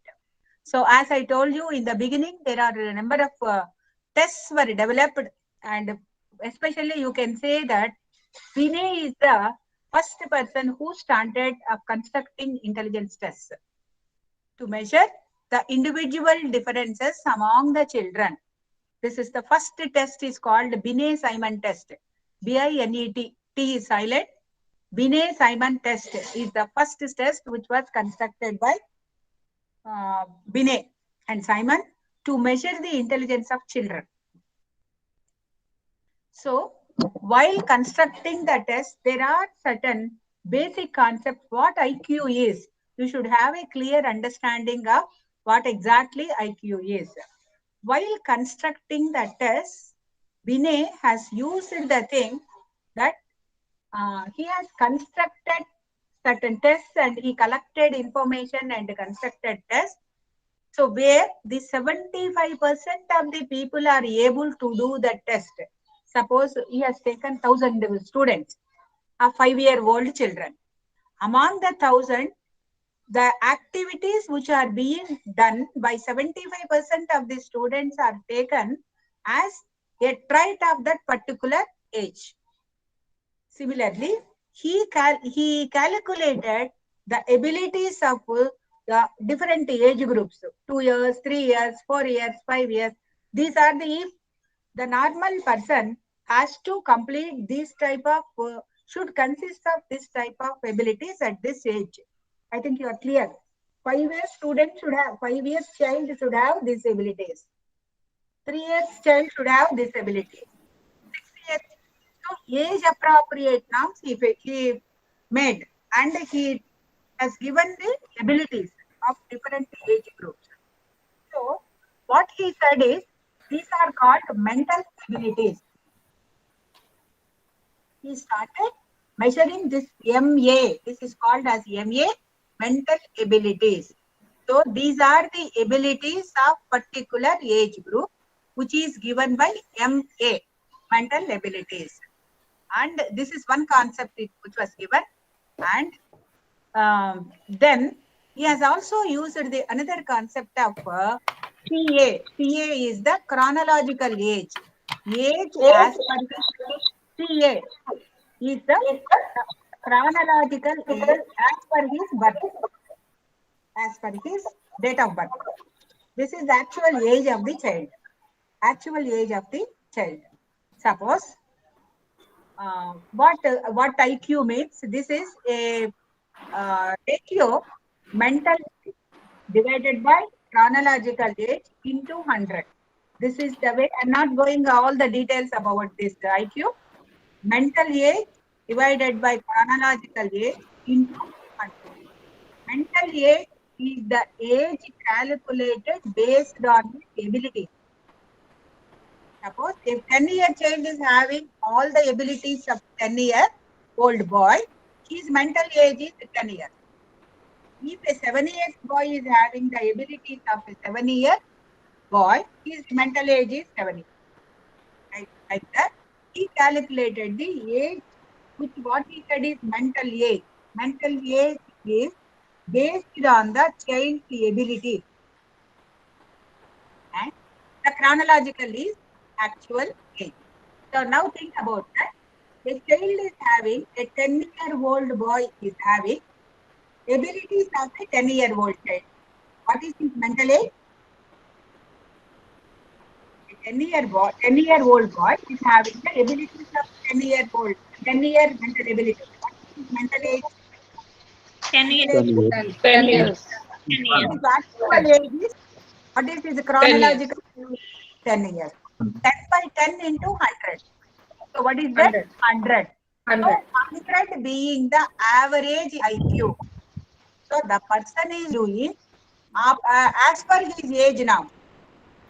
10 ఏళ్ల వాళ్ళు ఏం చేయాలనుకున్నారో ఆ పనులన్నీ చేస్తున్నాడు. His chronological age is also 10 and his intelligence is 100.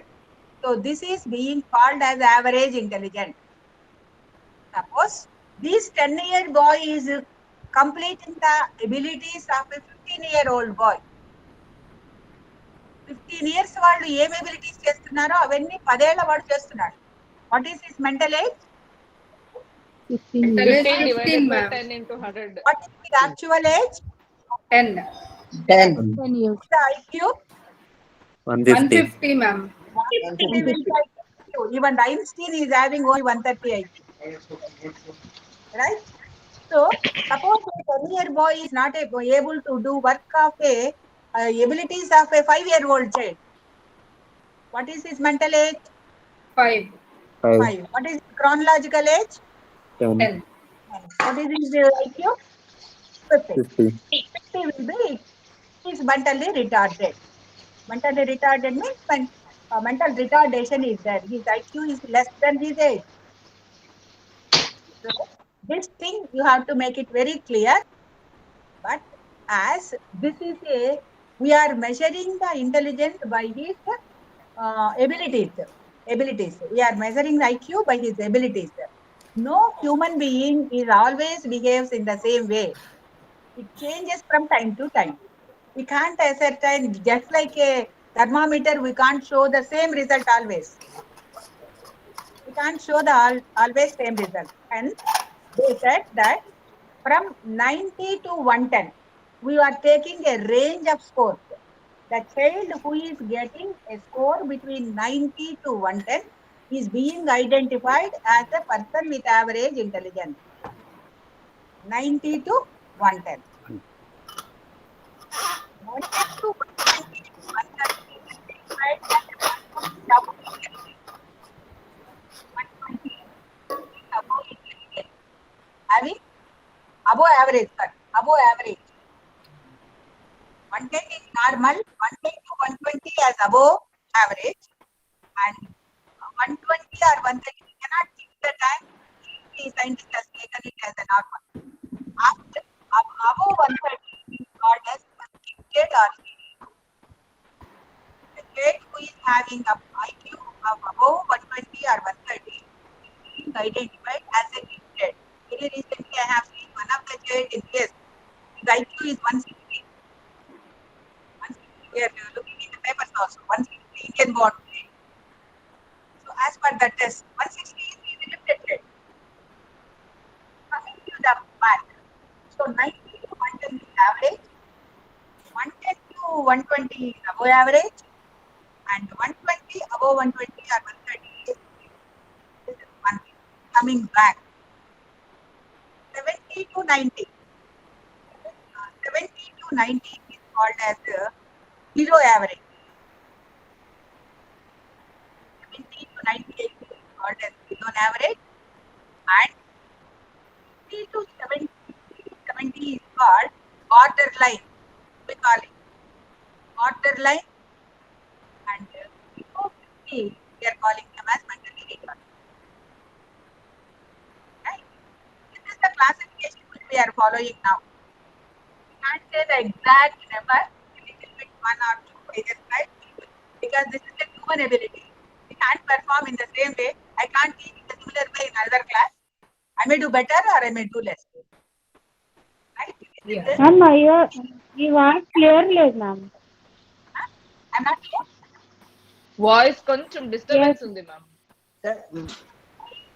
No. That is because of poor network from her side. Okay. Maybe your network is poor, maybe. I think, madam.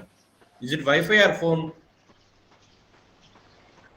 Sir, even I am also facing the same issue, sir. I'm having Wi-Fi on. No. Is it? Yeah. Problem with the madam side. Yes, this is from my side.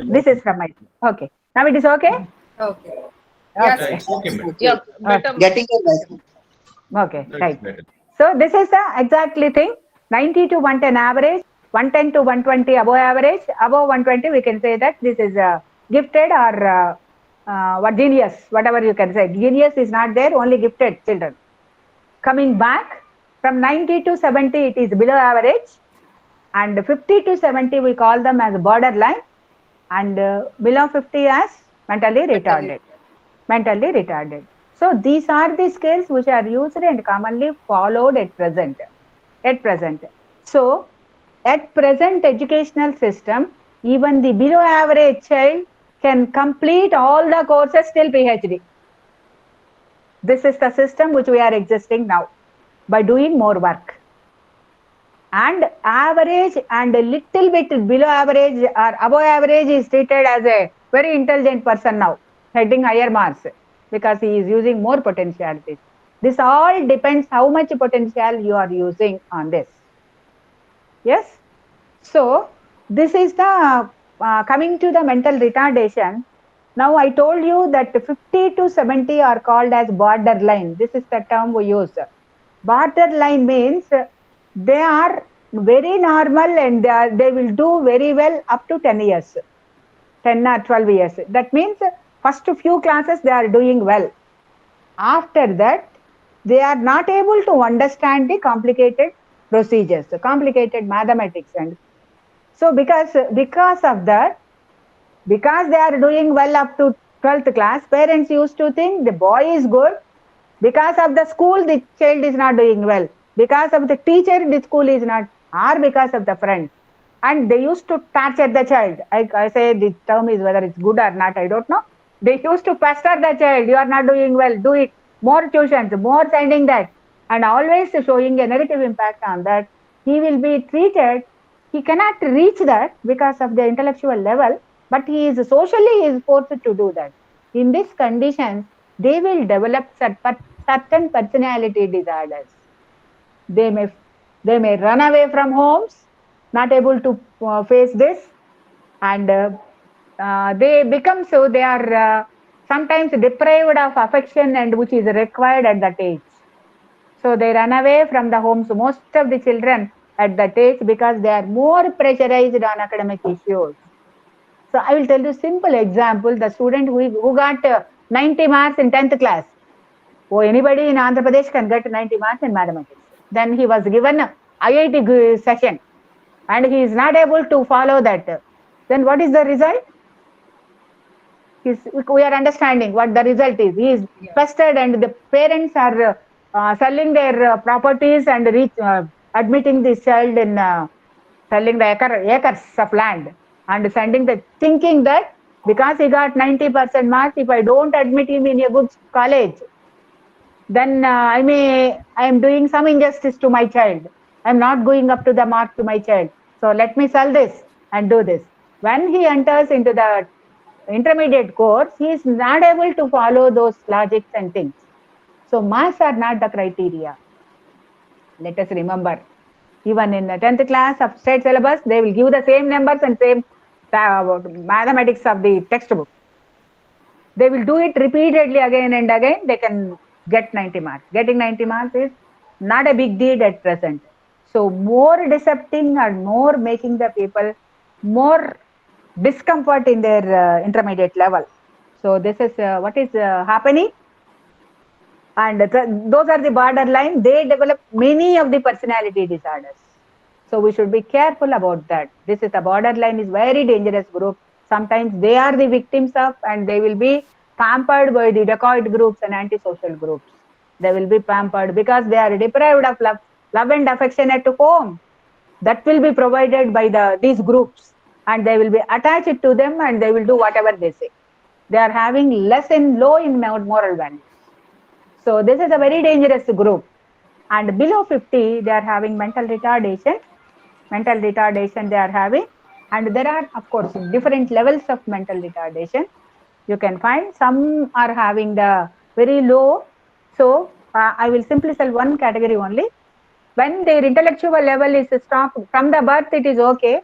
When their development of IQ stops at 2 years, they cannot function and they cannot do their activities by themselves.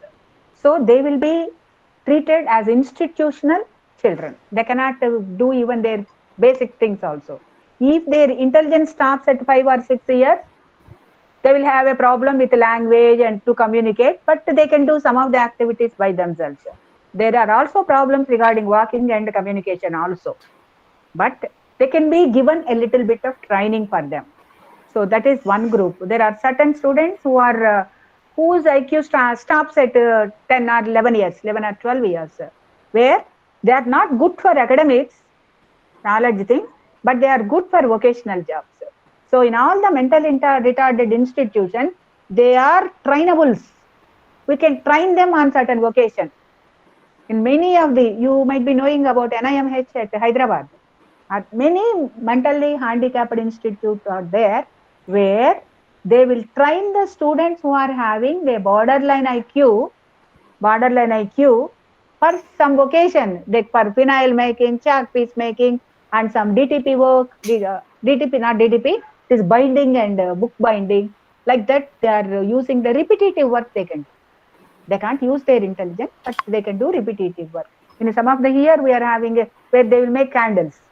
They will get some money through that, so that they will be confident and they can live there. They cannot become a burden to their parents or their society. So this is what is happening for low intelligent people. Similarly, there are highly intelligent people are also there. Okay. So this is about the measurement of the concepts. One is MA is one concept, CA mental ability, chronological age, mental ability, it's not mental age, mental age, chronological age, and 100, and these are the classification of IQ. So there are, what I can say, there's thousands of tests are there. Thousands, and I can say lakhs of tests are there. Different intelligence tests. But we are not supposed to use, as a psychologist, we are not supposed to use. You will find some of the tests in newspaper. Find your intelligence. Those tests we should not use. Or some of, even in Google, we will say in some websites, they will give some of the tests. Test your intelligence like that. Don't go for that test. The standard test you have to use. The standard tests are published by a psychological publisher. They should publish it. They should have reliability, validity, norms. These are the four important things which are necessary. It should be a published test. It should have reliability. It should have validity. It should have norms. We should not use the test without this score for measuring the intelligence. Right? This is important. There are, I'm telling you about the types of tests which are available in the society. Depending upon the need, you have to choose the test. Selecting the test itself is a big task. What test I have to use? I can divide the entire test into two types, verbal test and non-verbal test. The first category. The verbal test, where language is being used in the test. Suppose if it is in English, we have to use them only to the person who knows English. There are tests with other language. So these are the verbal tests. There is some limitation of using the test because the person should know about the language. There are non-verbal tests are there. In non-verbal tests, picture form is there. That can be used even with illiterate, with any community, with throughout the world, anywhere we can use. No language bar. Those are called as a non-verbal test. We are having both verbal as well as, so first you have to think whether this test can be applied to this person, verbal or non-verbal. This is one category. The second category tests are, there are age norms and scale norms. These are the two types of tests. In the age scale, the test is confined to particular age. Suppose I will tell you Western intelligence scale for children. In the norms means where they will write down this test can be used only to this age group, not for all. This is between 5 to 7 years. This test can be used. Like that, they will give age norms. So those tests are called as age scale. We have to use the test only to the appropriate age group for which it is designed. So these are the age scales. So Western Adult Intelligence Scale, Gesell scales for children. These are the standard tests I am telling. They are used since 1930. still they are updating and using that. Only psychologists use only those tests. Not the test without any norms, we don't use. Okay. The third category of tests are there are individual tests and group tests. There are certain individual tests to measure the IQ. Like that, if it is for mental retardation, we have to conduct a individual test to find out the level of their abilities of each category. So we can't give it to a group, total group. All mental retardation tests, mostly they are individual tests. And some of the performance tests are, okay, we'll do that. Group test means that can be used for a large group of people. There are many intelligence tests which can be used to Wechsler intelligence, adult intelligence scale. Wechsler scales are very popular. Wechsler adult intelligence, WAIS, adult intelligence scale, which can be used with thousands and thousands of students at a time. These are called as group tests. So individual test, group test, verbal test, non-verbal test, age scale. Similarly, there are a number of types of tests based on the norms. We have to select a test. This is very, very, very important. Okay. So these are the types. There are certain performance tests are also there. Performance test and paper pencil. This is another category which are important. Performance and paper. Paper pencil tests are there where we use paper and pencil for doing the test. Mostly verbal or non-verbal it may be. Performance tests where we have to do certain activities. Performance means there is a post block design is there. Post block design is there. Pass along test is there. There you have to arrange the blocks in certain way within the time. But those are called as a performance test. So there are performance tests and paper pencil tests. So depending upon that availability of time, people, or taking into all the considerations, you have to use it. Paper. And there are number of tests in detail are given in your textbook. I'm not going to go into the details. I already told you some of the theories. Sternberg theory, and based on the theories, these tests are being developed. And each test is having different contents.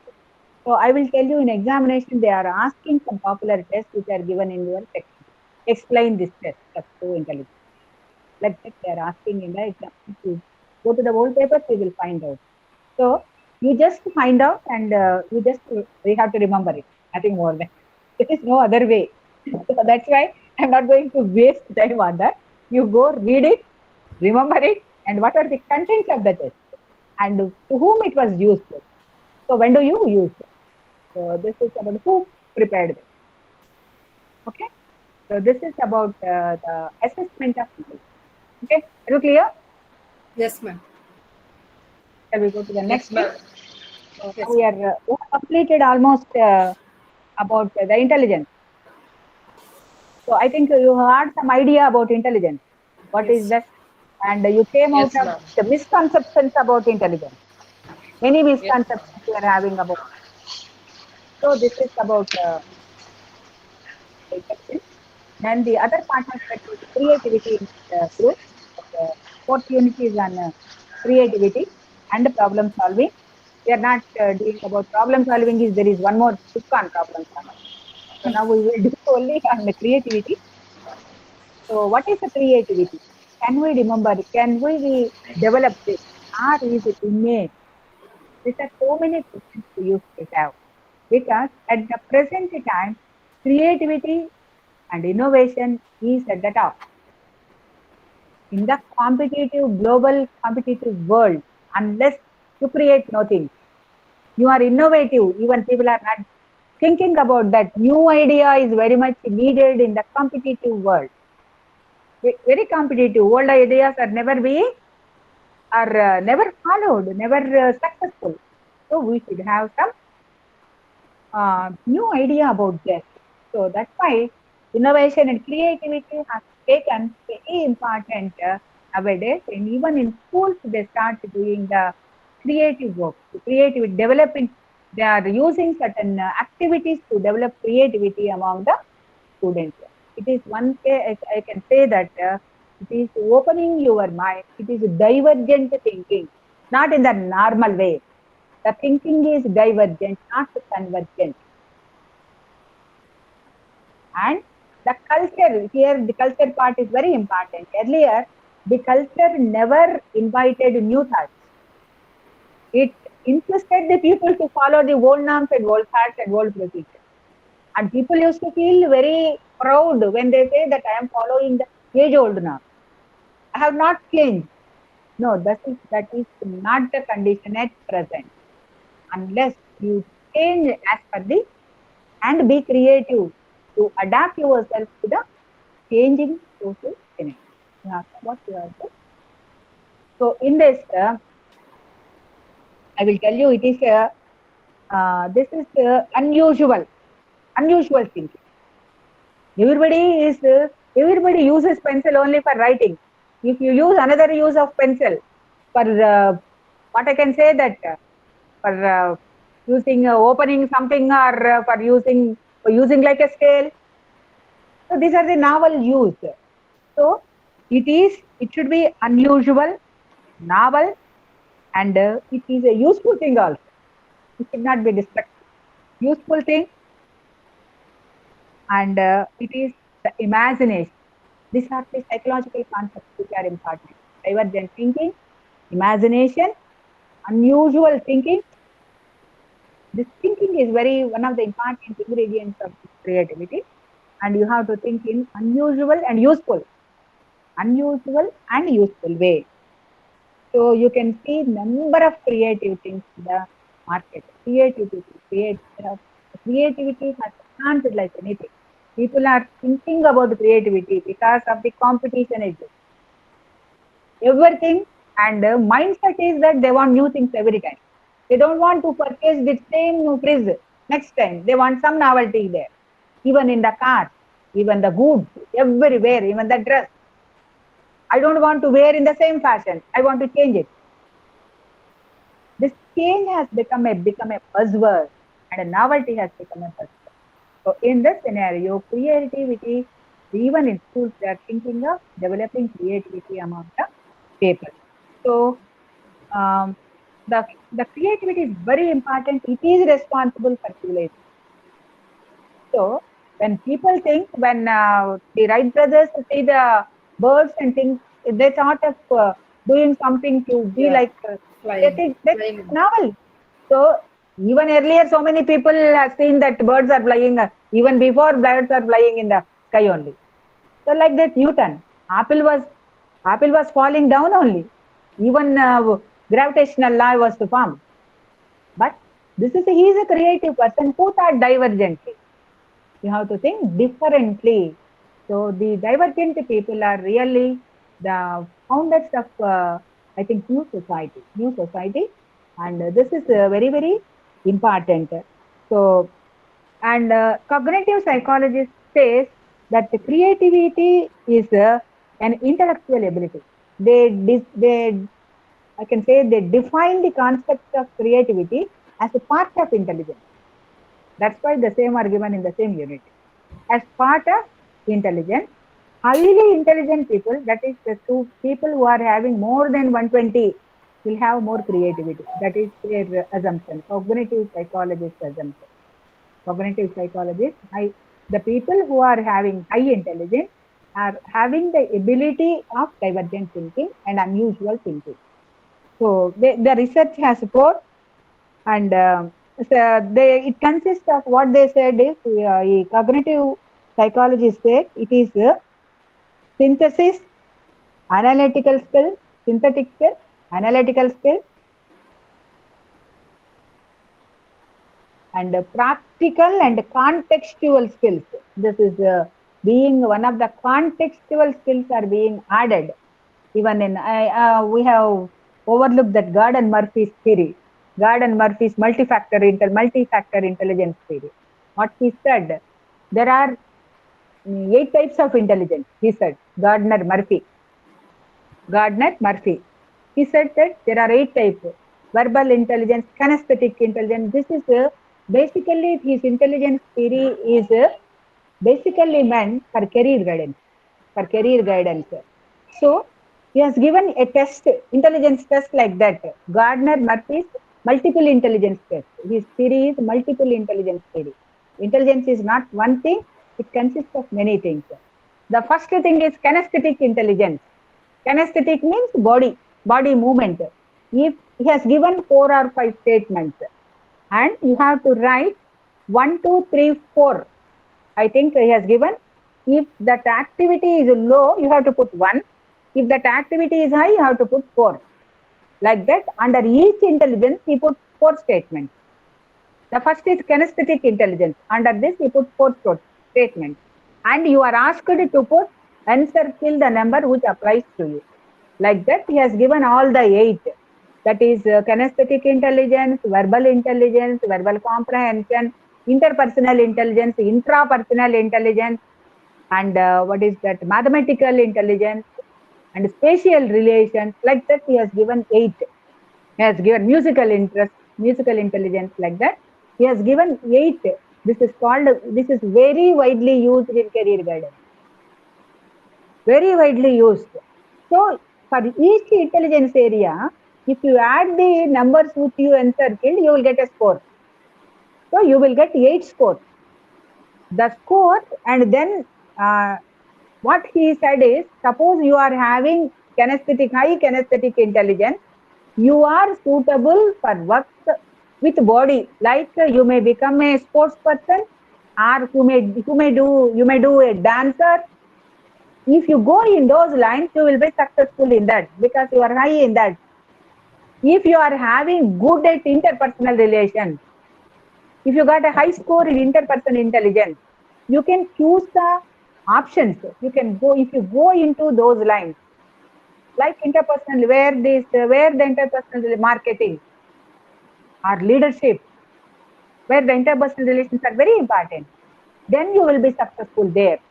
Similarly, if you are having spatial intelligence, you can become a designer. You can go for designing course.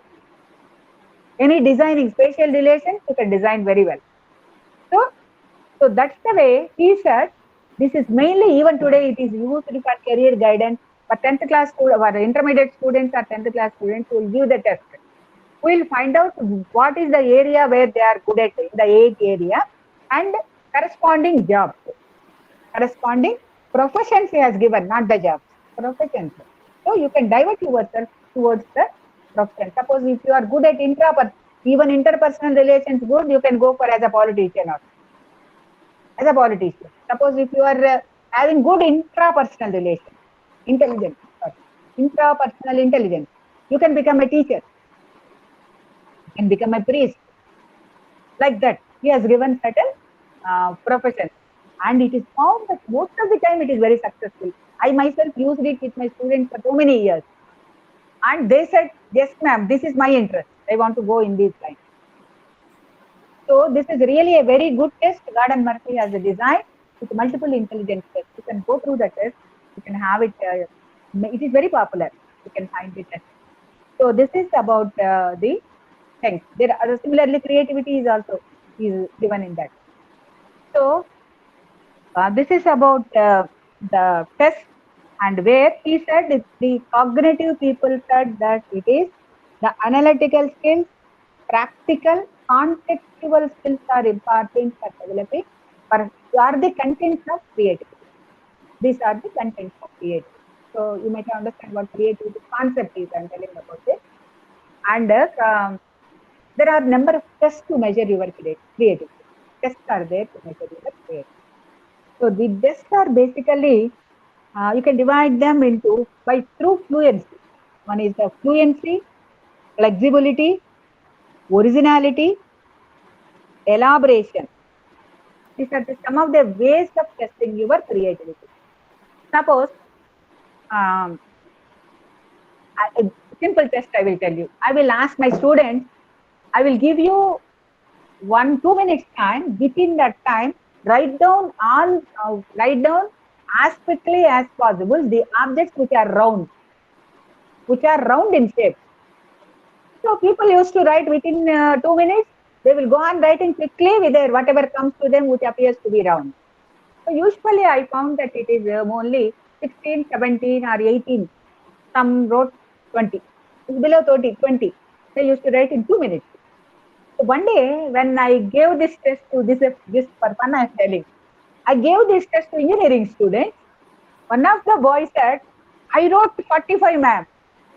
I am really surprised. How you always it is getting only 20, how you have written 45?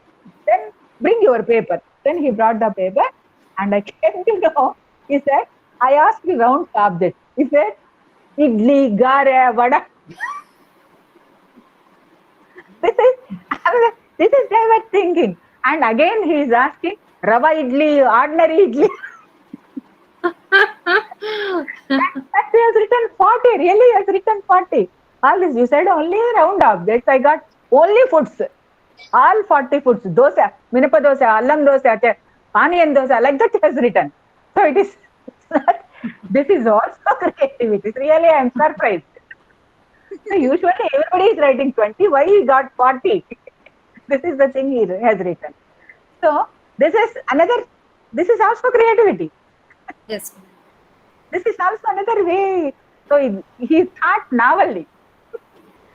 And similarly, this is fluency test. How fluent you are. And among this, what you will take is the things which are normally not written. Everybody writes about the common things. What are unusual things are being picked up here, the fluency test. And there is a flexibility and there are originality tests like that immediately. So write the things which are having this, which are used for writing. Similarly, originality, elaboration, and like that, there are number of tests are available for creativity, and you can write the creative tests are there. This is on the, now they are become very popular, and the people are testing the creativity, and even selection also they are using some of the creative situations they are providing. You know, in the bank, some of you might have written about the bank exams, all these things. What is the creativity test? They used to say, suppose everybody is having bald head, or everybody is having gundu. That is total gundu. What is the result of this in the society? This is creatively you have to. Right? Okay. These are the types of tests which are given in even in the what I can say in bank exams also, to find your creativity. How much useful things you are writing? What is the effect of that in the society? Right? So this is about creativity. So by this we are completing the second volume, second book. Let's go to third and fourth books are there. We'll quickly finish this third and fourth book. One is on language and other is on problem solving. These two will come. Again, we will go to the first step. What is cognition? Cognition includes 4 concepts: perception, learning and memory, intelligence, Thinking. Thinking. Under thinking. The problem solving and language. These two comes under thinking. These are the reflections of thinking. So we have taken this. Right? These two are the reflections of thinking. Without thinking, these two cannot happen. So we are completing almost all the cognitive understanding by cognitive psychology. These 4 things people understand by these 4 concepts. People understand the world and people behave based on these 4 concepts. So one is perception and all the 3. So we completed 2 and we are coming to the third one, that is on thinking. So language. So the language is the reflection of our thought process. So for cognitive psychologists, Please repeat it once again. Language is a language is, for cognitive psychology, language is a system of communication in which thoughts are transmitted by means of speech or written words, whatever is that, or sounds or whatever is that, or through emotions sometimes. Yes, our thoughts are transmitted through emotions also sometimes. So these are the, for cognitive psychologists, language is a system of speech which is transmitted by means of speech, written words and things. So here this is about language. So this is the reflection of this is our thoughts are transmitted through language. Our thoughts are transmitted through problem solving activity. So let us say there are two important things you have to remember here as a psychologist. There is linguistics and psycholinguistics. These are the two branches of linguistics, as you all might be knowing about language skills. What are the linguistic courses? What do you say? What are the linguistic courses? Linguistics. English. In what? English, Telugu, and on all Yes, the like subjects. like that. Yes. All the languages where the structure is there. Yeah? Is that? Yes. What is that? A meaning is there, structure is there, grammar is there, sentence construction is there, and we are thinking about all these things. That is called a course on linguistics. So there are alphabets and grammar is there and sentence construction is there. There are different ways of constructions and all. This is called linguistics, language. The importance is to the word construction, word letters and word grammar. The psycholinguistic is totally different. Psycholinguistic is language in terms of performance. That means behavior. Language in terms of performance or behavior. How they use it.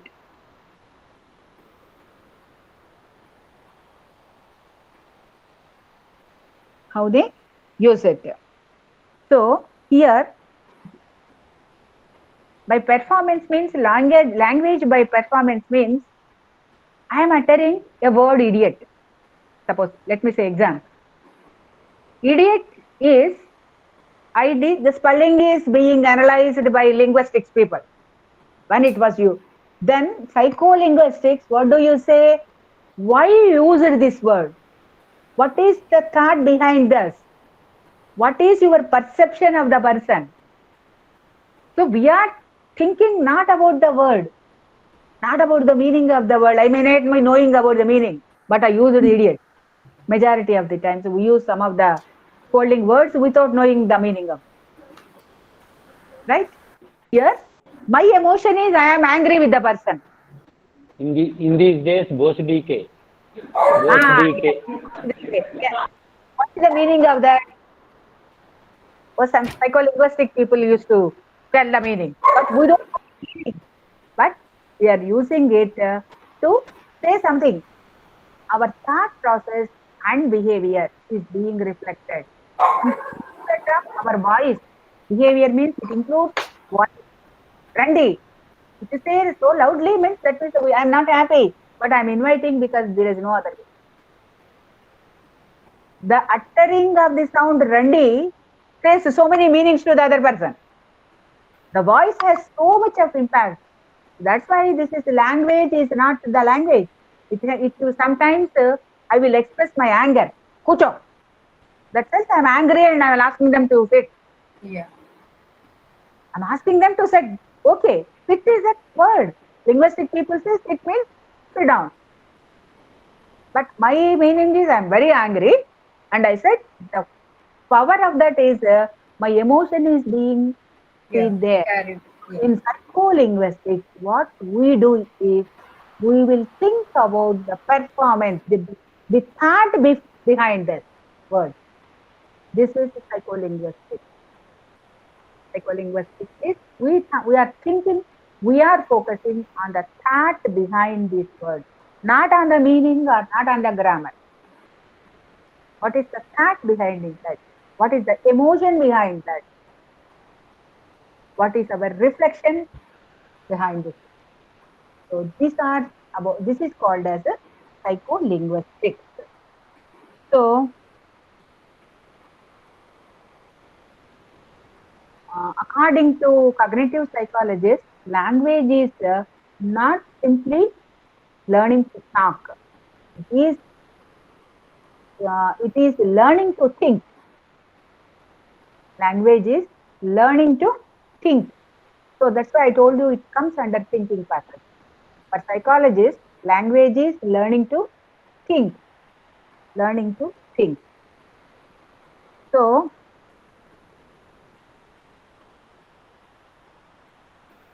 cognitive psychologists basically focused on the hardware. What is the hardware? Brain. Hardware. Brain is the hardware. Brain, yes. Very good. Very good. Really, I'm very happy. Even though the number is less, very good. Attentive people are there. Really, we are very, very happy. I'm happy. We are blessed, ma'am, actually. I'm happy. The number is not important. Whatever is that, who are interested and who are following, that itself is enough. Okay, really good, good. So what I want to say is here, I'm telling about this language acquisition is not using the word but to think. So because it belongs to the cognitive psychology, where the mind is the brain is the hardware, how we can understand the thinking process can be known. Our thinking process can be known because when we are thinking something, the brain waves, there is a movement of the brain waves. When you are thinking seriously, the brain waves movement will be sharp. When there is reasoning, when you are worrying, whatever is that, the thinking is reflected in the movement of brain waves. So there are differences in the graphs. Just like what is that? ECG is there for functioning of the heart. The EEG is there for functioning of the brain, where you will get the graphical representation of the brain waves for different thinking activities, different thinking activities.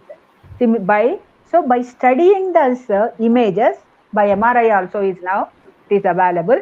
Not only that ECG is nothing now. Similarly, EEG has lost its importance. Now there are MRI and POT and number of things were latest things were emerged.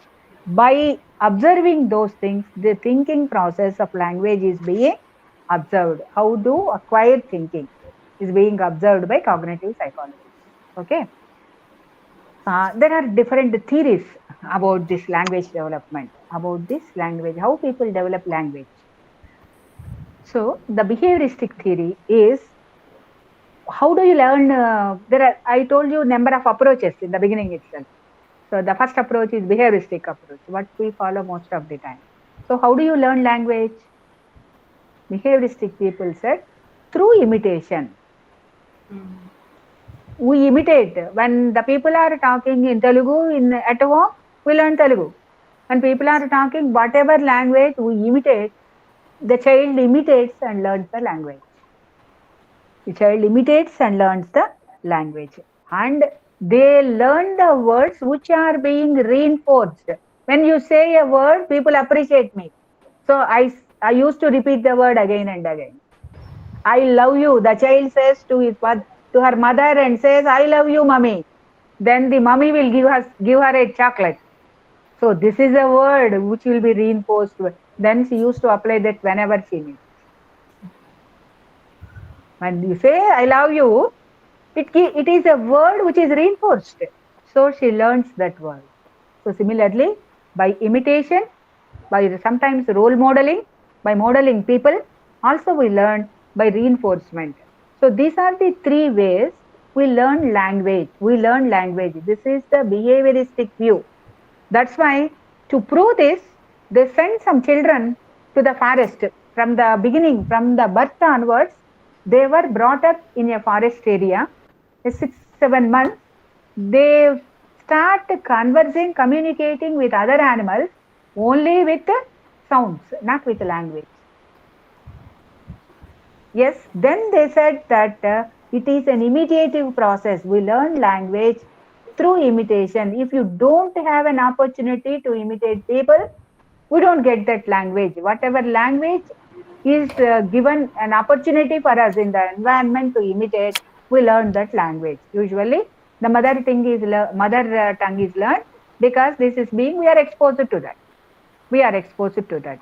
So this is the theory of behavioristic psychology. Through imitation only we learn. The second theory is innateness. So what the innateness theory says, that brain consists of special language learning mechanism in the brain we are having. Whether you are exposed or not, we will learn.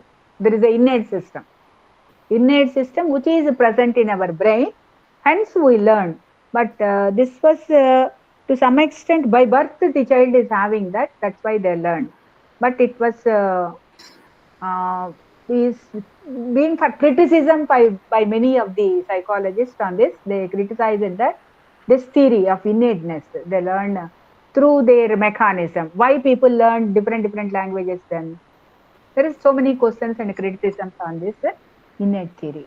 Then coming to the third one is about cognitive theory. Cognitive theory says language development is one part of intelligence.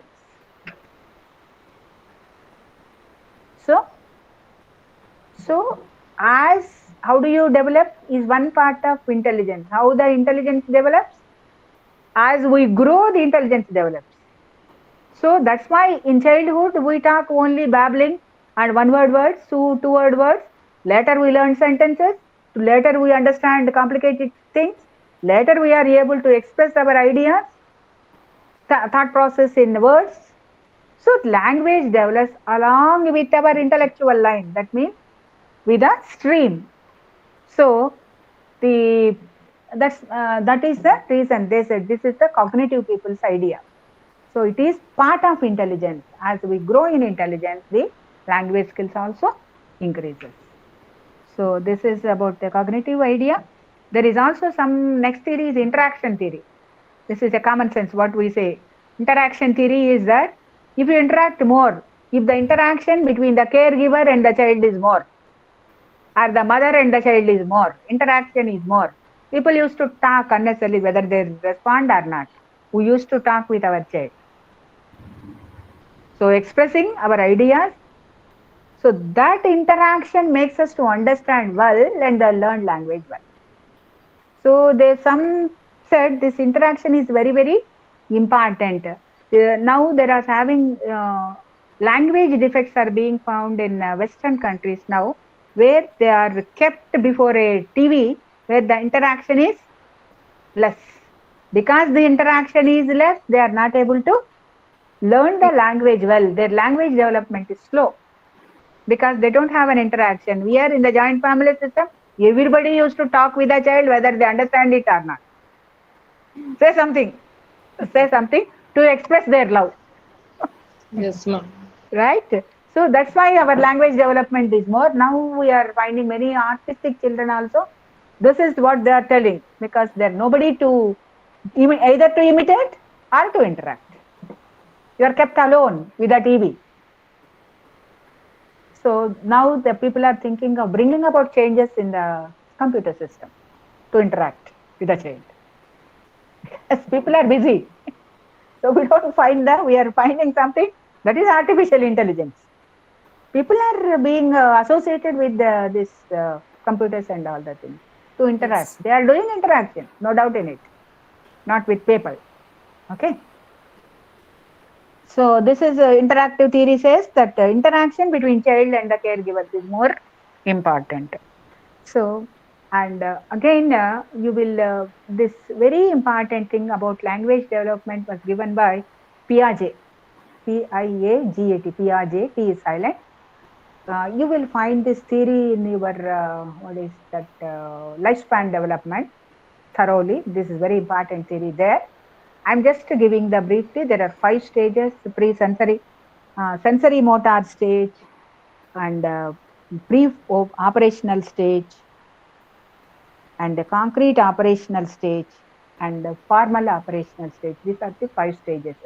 It is based on the Piaget is such a great scientist. He conducted experiments with his own children and how the child develops. He observed his own children and he developed the concepts. These Piaget concepts are very important, especially cognitive development. Cognitive development, intelligence is part of cognitive development. So he said 0 to 2 years, sensory motor stage, where they learn with senses and motor activities. They learn everything. They observe to senses and motor activities. And in the pre-operational stage also, it is where in the pre-operational stage they start learning language. This is up to 7 years. The pre-operational stage, they learn language. From 7 to 12, they have concrete operations. Then they learn the consolidated concepts. In 2 to 5, they don't have the only operations, concrete operations they learn. They don't have the concept. From 7 to 12, they have concrete operations they learn. And 12 onwards, they are adult. They will learn analytical skills and all the other things. So the development of intelligence or language is almost total by 12, and after adulthood, they just add something new. It's only through experience what they said. So that will be expanded. This is about the cognitive theories, creativity and theories of language development. Theories of language development. And there is a process of language is also there. Process of language. This is a book. I'm giving only the outlines. The process of language. So this is very important. In the process of language also, I will make you 3 simple statements on process of language. How the language process occurs. Because it is a cognitive theory, we have to learn the process everywhere. Learn the process. The first thing is production of language. This is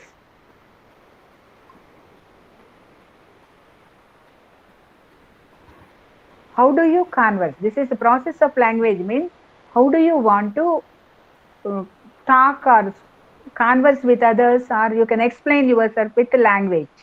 This is what is the process. The very first thing is production. Production is in which we at the macro level, we will, all this happens in our brain. In a fraction of a time, we don't know. We plan what you want to talk at the production. So before asking a question, you will plan your brain what you want to ask. This is the first level.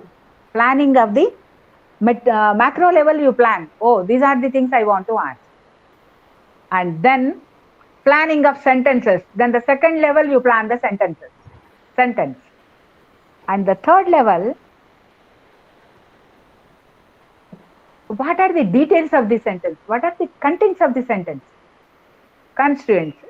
Suppose if I want to take something to you, some lecture for 4 hours about these books, the first thing I have to plan at macro level, I am having 4 hours and I have to complete 4 books and in a meaningful, understandable way. This is my planning.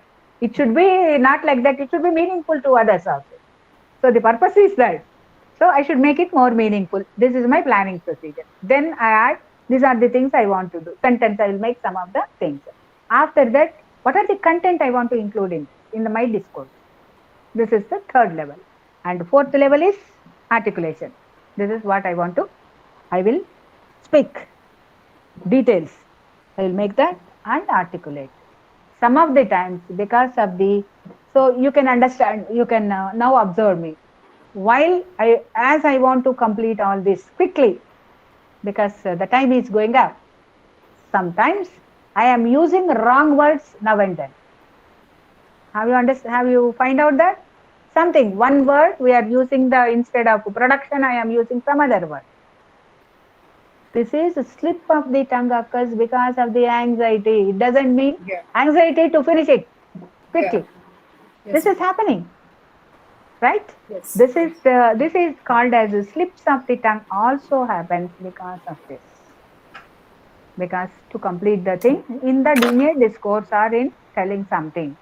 So this is about the 4 stages of language processing.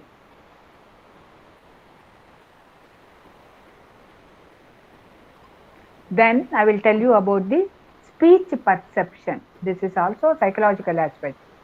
I am telling and explaining only the psychological aspect. The other things are also there in the textbook, which you can read out. So if you understand that, only the psychological aspects I am explaining. So here is the speech perception. speech perception and comprehension.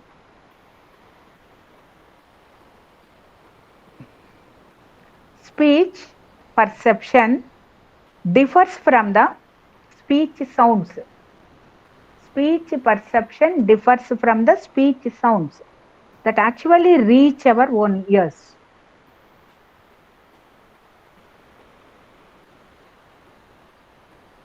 Because the cognitive and contextual factors influence cognitive. Write down this sentence so that you can understand easily. The cognitive and contextual factors influence our perceptions of sense. Perceptions of our perceptions. Let me say that. Suppose repeat, ma'am. Speech perception differs from the sounds that actually reach our ears. There are certain sounds which reach our ears, but speech perception is different.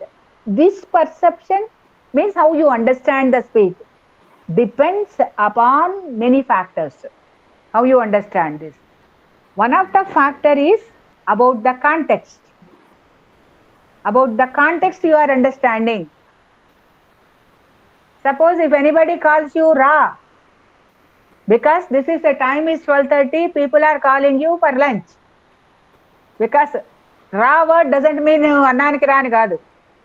But Ra word, because of the context, you are perceiving it is they are inviting you for lunch. Yeah. Right? This is language perception. Language perception and context depends upon the context, and contextual factors influence our perception. Suppose this is auditory. Suppose if you are very hungry and going on the road, new place, you are searching for a hotel and a road in a new place.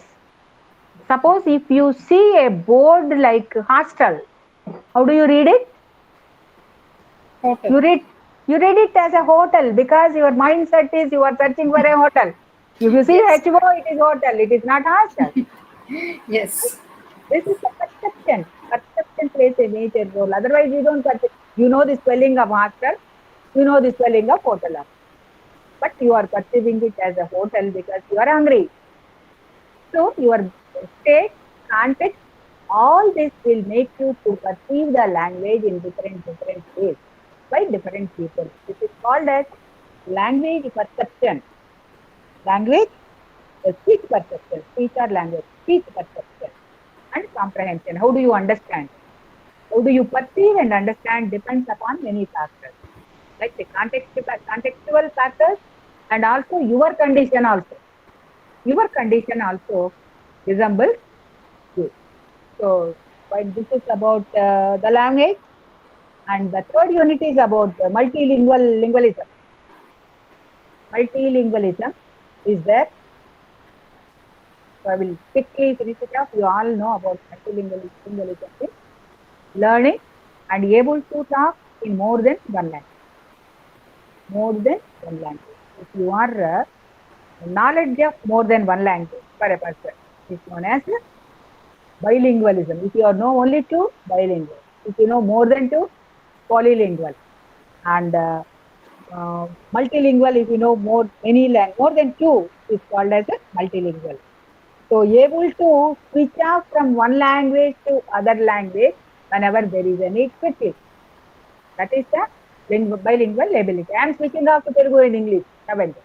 Yeah. This is bilingual. Bilingual. I know only two languages, no other language. So if I know Hindi, I might have switched on to some Hindi words I might have used, but I don't. So like that, this is when you are able to switch off to other language quickly, then you say that you are good at that. So these are called bilingual, multilingual, and you have polylingual people are also there. How do you learn language? There are two aspects. There are two ways we learn language. One is the elite way. Second one is through neighborhood. Elite way means I'm having the second language of Hindi, so hence I learned Hindi in a proper systematic way. This is elite way of learning a language. Elite way. You joined in a course and learned that language. This is elite way of learning a language. Because you are with the African group, you learned African language. Through neighborhood, we learn. Right? This is neighborhood. 1 minute, please. The battery is down. 1 minute.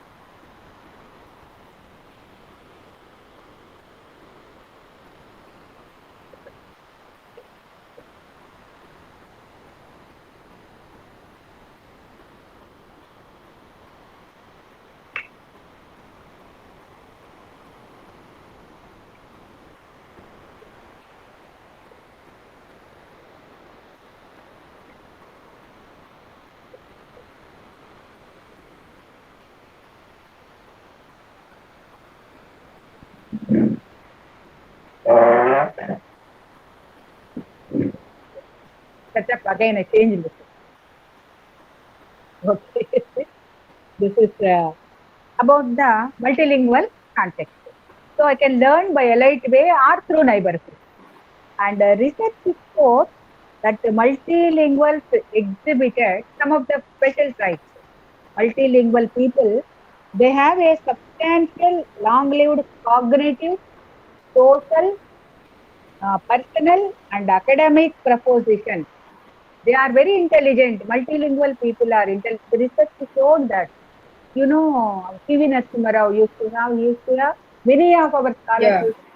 They are 15 to 14 languages. They are well versed. They have written books also. Even many P.V. Narasimha and many others. They have written those books also.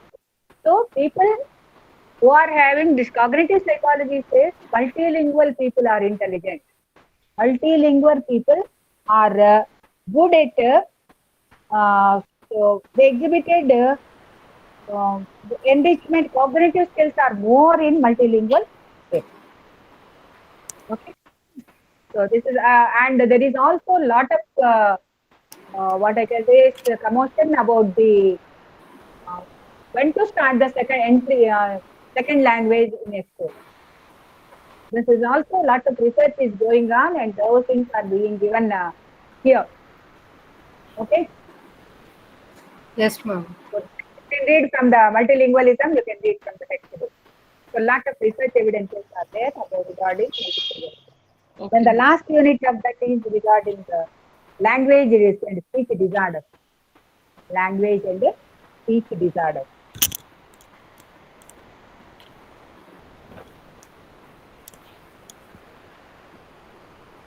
Here, remember that many of the language disorders are caused because of brain. Because of one of the reasons for this is biologically brain disorder or brain malfunctioning. Brain is responsible, especially some regions of the brain are responsible for language disorder. Is what do you mean by disorder? It is not common, is a disorder. Yeah. We are able to speak normally. When we are not able to speak, we say stuttering, stammering, not able to form the sentence. All these are delayed in talking, slow talking. This is all these are the disorders, and not able to spell certain words. All these are the language disorders. So these language disorders are mainly responsible because of the abnormalities in the brain. If there is a damage in the Broca's area, the individuals they express pauses like that they have given in damage in particular area. Suppose if there is a damage in the Broca's area, the individual speech is with long pauses. I said a word, wait, and I will use the second. They are not able to read that completely continuously. So these are the things to excessive pause, slip in their tongue, and sometimes trouble in searching for the words in explaining my aspects, I search for words. All these are known as the damage in the Broca's area causes all this language disorders. So in certain other area creates certain other disorders. So usually there are number of language disorders you will find. This is and along with this you will find autism. Even in autism, so all of you might be knowing about autism, where this is most of the people, it is not yet found the exact reason. Maybe the environmental factors are at present they are telling it because of the genetical abnormalities. The individual is getting autism. The main character is not sociable, and there is sometimes the mental retardation also associated. There is mild and severe autism is there. There is autistic days. The number of hospitals, the number of children, autistic children are increasing. They are not mixing with the people, because if they don't mix with the people, many of the social skills will learn by interacting with others. They don't like to interact with others. That is the major problem of autism. They look into the eyes of other people. They don't interact with others. So many of the children we are finding with this, there is if it is mild, there is there are number of activities are being developed. Even in Hyderabad, there are number of institutions, and the worldwide the number of autistic children are increasing. This is the data, and the parents are not able to do anything. This is not can be treated. This can be trained on. This is only through training. If it is mild, you can bring them back to normalcy. Mainly in autistic children, there is majority of the time, the autistic children, they are associated with language problems. They have stuttering and stammering, and they cannot speak fluently. They cannot express their ideas. Language also associated, language speech problems also associated with language and cognition, and some biological problems are also associated depending upon the severity of the autism. This is one speech disorder. And the other important thing, will all of you know, the learning difficulty. Big language problem, language disorder is learning difficulties, which you will find as a developmental disorder. Even autism is a developmental disorder. Autism is a developmental disorder. Through the course of development, you will study all these developmental disorders in your second year. Second year, there are in clinical psychology, you will find all the developmental disorders, autism and all in detail. So this is a language problem here. I am just giving you a outside perspective. And second thing is learning difficulties. There are more than 300 learning difficulties are there. More than 300. Some people, they cannot, they will write the reverse 6 and 9. They cannot identify 6 and 9. C and D and B. Like Dyslexia. Dyslexia is one of the learning disorder. There are n number of disorders, learning disorders. They will skip the letters and they will read. Some people used to read well, but while writing they will miss the words. So there are a number of learning disorders are there in language, and there are number of now these results through research, number of methods are also being identified to, because it is a developmental disorder, most of them can be rectified, learning disorders, unless it is associated with biological things. Even if it is mild, then you can bring about. So there are experts in learning disabilities who can bring about changes in dyslexia or whatever. There are many. Dyslexia is one of the disorders. There we will find more reading, writing, spelling. While talking about that, mainly reading, writing, and spelling, and write and yes, math also. Yes, cognition also they will have lot of difficulties. So this all comes under disorders of language disorders. Okay.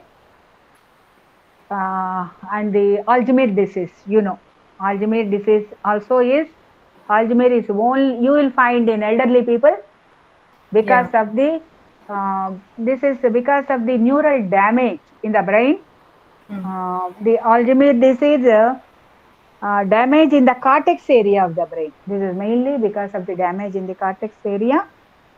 Difficulty in learning and organizing sounds. Difficulty in organizing and learning and organizing sounds.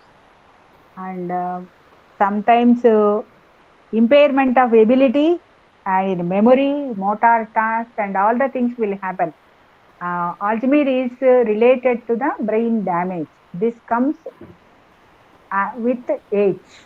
With age.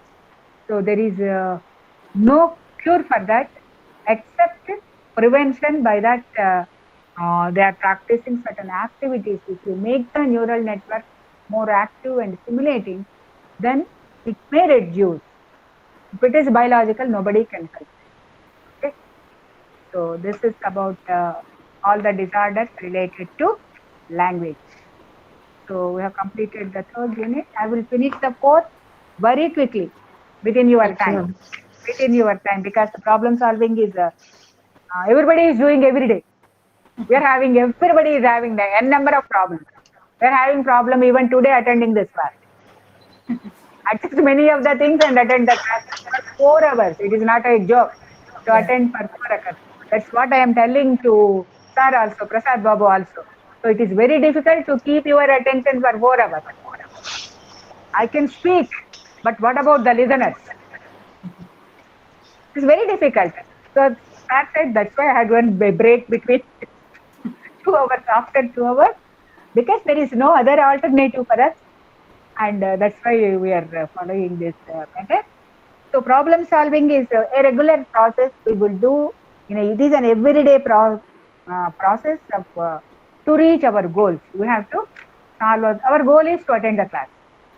So you would have ready by 9 o'clock, doing everything this way, that way, and keeping them and instructing all the people to do this, and then joining in the class.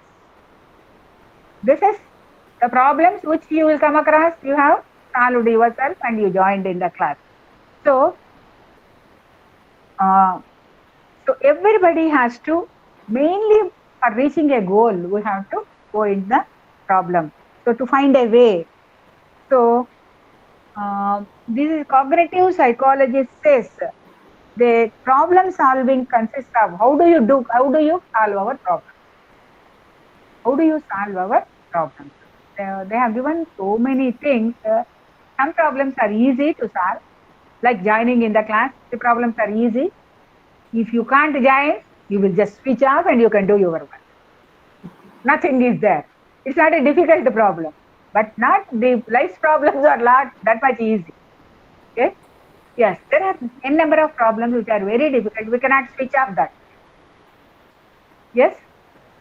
We cannot close the image or we cannot close the sound, but we have to attend that. So what do you do in problem? Many of the suicides, many of the disorders, mental disorders are occurring because they are not able to solve their problems effectively. Effectively, they are not able to. Problem is part of life. Everybody used to have that. If you are able to solve your problem, it is not unique to one person. If you solve one problem, we will generate another problem. If there is no problem, we don't keep quiet. We will search for another problem. And we will work, we want to work for that. Otherwise, our life will not be active. Yeah. Yes, that's the process of life. That is the process of life. So, everybody, the active person used to have one after another.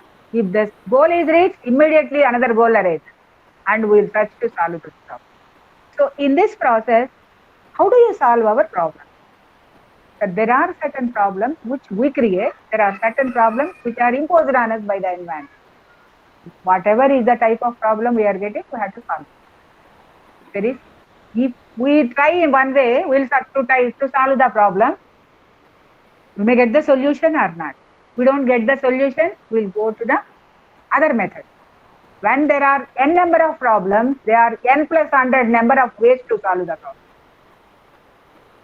There are n number of problems. And how many ways are there? N plus 100 ways. 100 ways are there to solve the problem.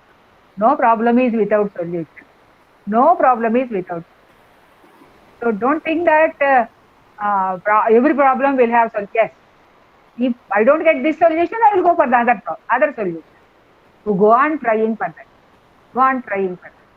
So in this fashion, so problem solving consists of two important. How do you solve problems? This is the cognitive psychologist view. How do you solve the problem? The first thing is you solve the problem in two ways, in two steps. Problem solving consists of two steps. One is problem orientation, and the second is problem skills. I know this is description of the problem. I know everything, all details of my problem, orientation. I'm totally oriented about the problem. The main problem is I don't have the communication skills. The skills, what are the problem skills? Problem skill is my communication. Because of this, I am getting so many problems. Everywhere, wherever I go, I am getting the problem. I know why I am getting the problem. I know the lack of communication skills. How do you get the solution for this?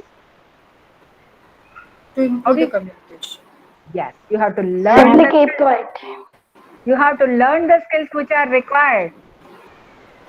In all psychology and in counseling, whatever is that, if you are having the problem, you have to search for the solution.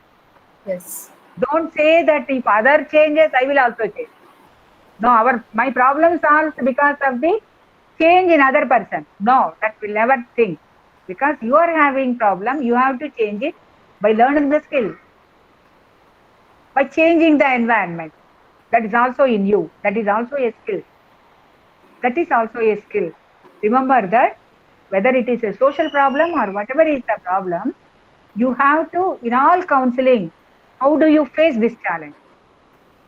People used in counseling, people is, వాళ్ళు మారితే నాకేం problem లేదండి.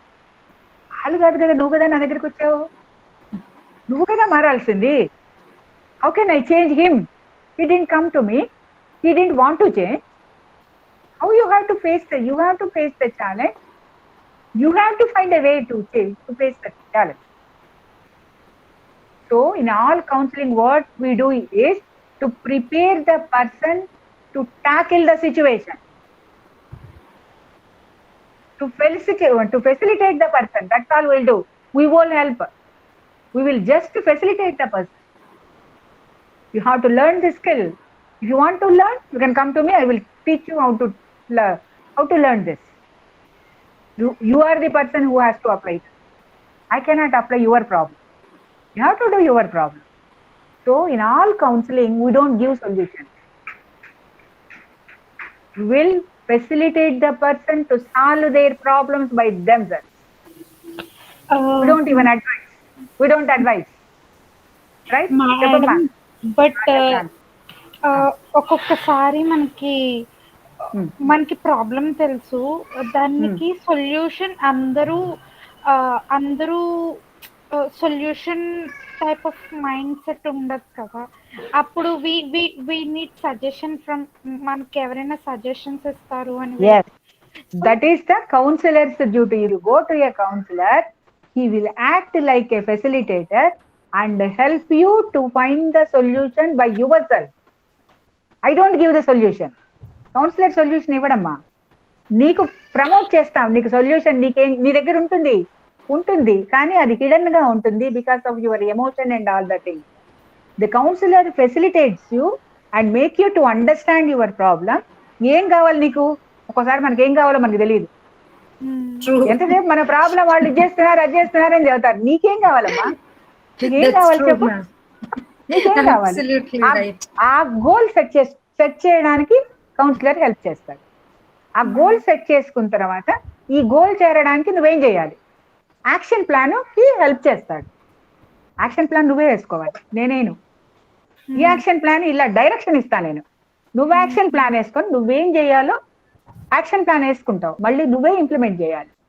Implement చేసి, madam నాకు ఈ action plan పనికి రాలేదు, these are the problems I'm facing in this action plan. Yes, let us sit together and change the action plan. అంతే అమ్మా. This is counselling. Where the problem is, answer is there itself. Yes, when you find the goal, what do you want exactly? What do you want? But here the counselor's duty is very important. He will facilitate, he will develop the self-confidence, self-esteem in the person, and then try to find out the solution by themselves. Most of the solutions are with us. అలా చేయలేకపోనేటువంటి పరిస్థితిలో కానీ ఉంటే then we give some behavioural assignments, some techniques we will provide. Okay. This is the thing. So always think about the goal. What do I want? Why always we are talking about the problem? ఇట్లాంటి మొత్తం ప్రాబ్లమే. ఏం కావాలి నీకు? ఏం జరుగుతోంది? నీకేం కావాలి? మనకేం కావాలి? సిచ్యువేషన్ నుంచి నాకేం కావాలి? This is the first important thing you have to find out. నాకేం కావాలో తెలిస్తే దాన్ని ఎట్లా పొందాలో నేను హెల్ప్ చేస్తాను. Then the action plan will also be with us. There must be some intelligent person or some counselor who has to facilitate you, who has to build confidence in you. మనం ఏంటంటే problem వచ్చి yes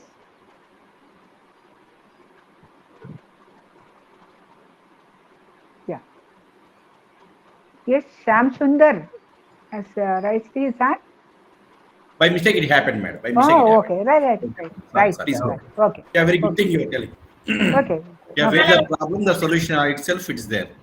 Yes. సమస్య ఎక్కడ ఉందో పరిష్కారం కూడా పక్కనే ఉంటుంది. వాళ్ళ దగ్గర ఉండదు. వాళ్ళకి they have to find out the goal first and then action plan. This is what we do in counseling. Setting the goals for them and doing some action plan and following those criteria, and wherever sometimes we have to learn the skill, sometimes we have to use the new procedures, not always the skills. Yes. So what you need, that is being identified by the counselor, and then facilitate the client. Here the client and the counselor, these are the clients we use. We don't call them as patients. These clients, psychologists used to call them as clients. Okay. So this is about the problem. One thing is problem orientation. Then the problem skills. This is the behavioral skills which this is about the problem. Then the second thing is there are different stages of problem solving. There are different stages of problem solving. There are mainly 3 stages. Initial stage, where you will understand the problem. All this problem solving occurs in counseling.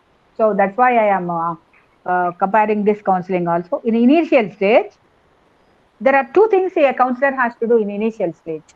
He has to make the person confident, and he has to come out of his emotions. When you are emotionally bound, you cannot do anything. Your intellectual capacities reduces. You can't think properly. So you don't get objective thinking. Your emotions are highlighting subsiding your intellectual capacities. So the first activity is you have to, in the first initial stage, we have to let down all our emotions, and you have to start thinking objectively. This is not my problem, this is others' problem. Let me think objectively. Then this is the initial stage. In the second stage, this is operational stage. And in the operational stage, what are the activities we have to do? What are the operations? And the third stage, and we will set the goal stage. We will set the goal. And then we will follow the action plan. We have to follow the action plan to solve that problem. So whether it is a intellectual problem, or whether it is a social problem, or it is a personal problem, whatever is the problem, you have to, when you are in emotionality, with anxiety or emotions, you cannot solve the problem. You cannot think properly for solving the problem. So keep it in your mind always. You have to reduce your emotion and think objectively. This may take some time. So don't take emotional decisions for problem solving. This is always wrong. You will go wrong. Sometimes you may get it, but most of the time you may go wrong. So we should not solve our problems with the emotionality. కోపంతో కానీ భయంతో కానీ బాధతో కానీ సొల్యూషన్స్కి రావద్దు. This is the thing what I want to do. Take some decision and do that. Don't take that decisions in an emotional state. Then coming to the when you think objectively and follow these steps. Then there is what are the types of thinking required in solving problems? The thinking required, kinds of thinking required. You need analytical thinking. You have to analyze the problem first. Analytical thinking and synthetic thinking means you have to synthesize some of the activities. You have to objectively analyze each fact and then synthesize. And these two types of thinkings are very much necessary for problem solving. Then coming to there are types of solutions. How do you get solution? In two ways you will get solutions. One is insightful solution we will get sometimes. Insightful solution. This is Gestalt psychologist view. మాకు ఎలా వచ్చిందో all of a sudden you may get the solution. దానికోసం ఆలోచిస్తూ ఉంటాం, మర్చిపోతాం ఏ బస్సులో ఉన్నప్పుడు ఇట్లా చేస్తే కరెక్ట్ అవుతుంది కదా, నా ప్రాబ్లంకి ఇది సొల్యూషన్ కదా అని వస్తుంది. This is no proper process is there, but you are thinking what I can say that hidden thinking is going on in your mind. Sudden గా నాకు ఇన్సైట్ రాదండి.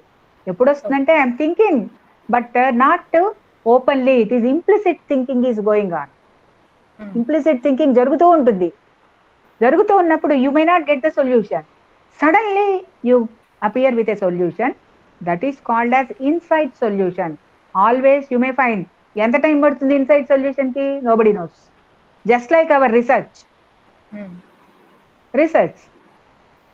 ఆర్కిమిడిస్కి ఎంత టైం పట్టింది సొల్యూషన్ రావడానికి? ఆయన టబ్ లో కూర్చున్నప్పుడు వచ్చింది సొల్యూషన్. సడన్లీ యురేకా అని పరిగెత్తాడు. Yes, till then he is thinking about that. Without thinking you don't get the solution. Insightfulness రాదండి without thinking. You are thinking but you are not getting the solution. Suddenly it appears. So we cannot depend on insightful solution. రావచ్చు, రాకపోవచ్చు, ఎప్పుడు వస్తుందో తెలియదు. So వస్తాయి, అయినా కూడా వస్తాయి ఒక్కోసారి. Some times it may happen. The other way is about the solution without insight. You will get solution without insight. Also you will get by doing proper steps, proper planning, you may get the solution. So I will go to that. Then there are two type of solutions, and strategic solutions, and I will tell you this. Algorithms means where stepwise procedures we will get the solution. Algorithms, we are getting the solution through algorithms. The second thing is heuristic solutions అంటాం. Heuristic solution అంటే ఏంటంటే ఇది insight కాదు, ఇది ఏమంటామంటే thumb of the rule అంటాం. Sudden గా దోచింది చేసేసానంటాం. ఎలా సక్సెస్ అయ్యావు ఏమో తెలియదు, నాకు సడన్ గా దోసింది. హ్యూరిస్టిక్ గా we are not thinking about this anything. ఆ మూమెంట్ లో అలా చేయాలనిపించింది, చేసేసా. But it doesn't guarantee success. Thumb of the rule ఒకసారి పనిచేస్తుంది, ఒకసారి ఈ పెడితే నాకు మార్కులు వచ్చాయని ప్రతిసారి ఈలు పెట్టుకోవచ్చా పేపర్ అంతా. You may get 5 marks, but it won't work always. It is thumb of the rule. Solutions లో థంబ్ ఆఫ్ ది రూల్ కూడా ఎప్పుడు పనికిరాదు. It won't guarantee success. Always the step wise procedure is important for getting a solution. So these are stages. I'm not telling you about. There are a number of theoretical approaches are also there for solutions. Shall we go to this quickly? Ma'am? No. Yes.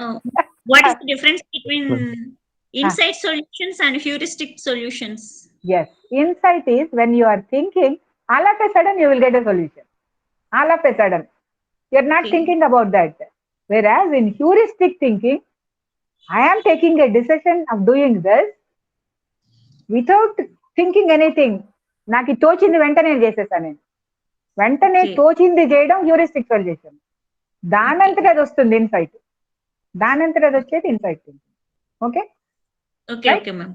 Thank you ma'am. Right. Okay. Then you are following such a nice way. Okay, even at 1 o'clock. Okay. Because they are so much related to life, madam. Yes, this is problem. Yes, 100% problem solving is connected to our life. And yes, even in our counseling, it is very much connected to this. Right. Then we will do the heuristic solutions also. ఒకసారి correct అయిపోతాయండి, కానీ guarantee ఇవ్వలేం. ఒకసారి correct అవుతాయి, luck అంటాం. అప్పుడు అది luck అంటాం. ఎలా చేసామంటే ఏమో నాకు తెలియదు అంటారు చూడండి, అది హ్యూరిస్టిక్ సొల్యూషన్. ఏమో నాకు తెలియకపోవడమే హ్యూరిస్టిక్. నౌ ఇట్ సెల్ఫ్ నాకు ఇప్పుడు ఎక్స్పీరియన్స్ అయింది మేడం. ఎలాగంటే నేను నిన్నటి నుంచి 9 ప్రాబ్లం గురించి ఆలోచిస్తున్నా. సడన్ గా ఇప్పుడు నాకు సొల్యూషన్ స్ట్రైక్ అయింది మేడం. చూసావా, దిస్ ఇస్ ఇన్సైట్ వచ్చేసి. నీ క్లాస్ జరుగుతుంటే నీకు దాని మీద ఇన్సైట్ ఎలా వచ్చింది? ఏమో అంటే when you're telling about insight, suddenly it came into mind, madam. It is talking, Deepika. Class is problem solving, ma'am. Okay. So she got the idea. Yes, that is insight. That is insight. Good, Deepika. That is not heuristic. That is not heuristic. That is she's keep on thinking about that. Suddenly she got the solution. Right, Deepika. So you have given a practical example of insight. Good. I was also really shocked, and it came as you said, like it will come as sudden. It came as a sudden. I was not thinking about it also. So there is a hidden thinking. Implicit thinking is going on. మన లోపల ఆలోచిస్తూనే ఉంటాం దాని గురించి. ఏదో వింటున్నాం చెవులతో, కానీ అది పోతుంది ఆలోచన. Right? Okay, good. So there are this is about now the artificial intelligence is used for problem solving. This is the normal way of doing problem solving, regular way. But because the cognitive psychology using the procedures of artificial intelligence, so now the artificial problem solving is computer programming. Through computer programming that solves the problems. Computer programming approach is called AI approach. It works similar to human intelligence. మనం ఎలా ఒకదాని తర్వాత ఒకటి try చేస్తున్నాం. మామూలుగా అయితే ఇక్కడ ఏం ట్రై చేస్తామంటే కంప్యూటర్ ప్రోగ్రామింగ్ మార్చుకుంటూ ట్రై చేస్తాం. That is called as artificial intelligence. So these are the things. It works similar to the human intelligence. Then there are some theoretical aspects. Can we skip on this? Theoretical principles of they used in problem solving, conditioning and instrumental learning, which were not there in your learning. The heavy rain. Yes, ma'am. Here also, ma'am. Here also. So it is in Guntur. We are having heavy rain. Yeah. So here,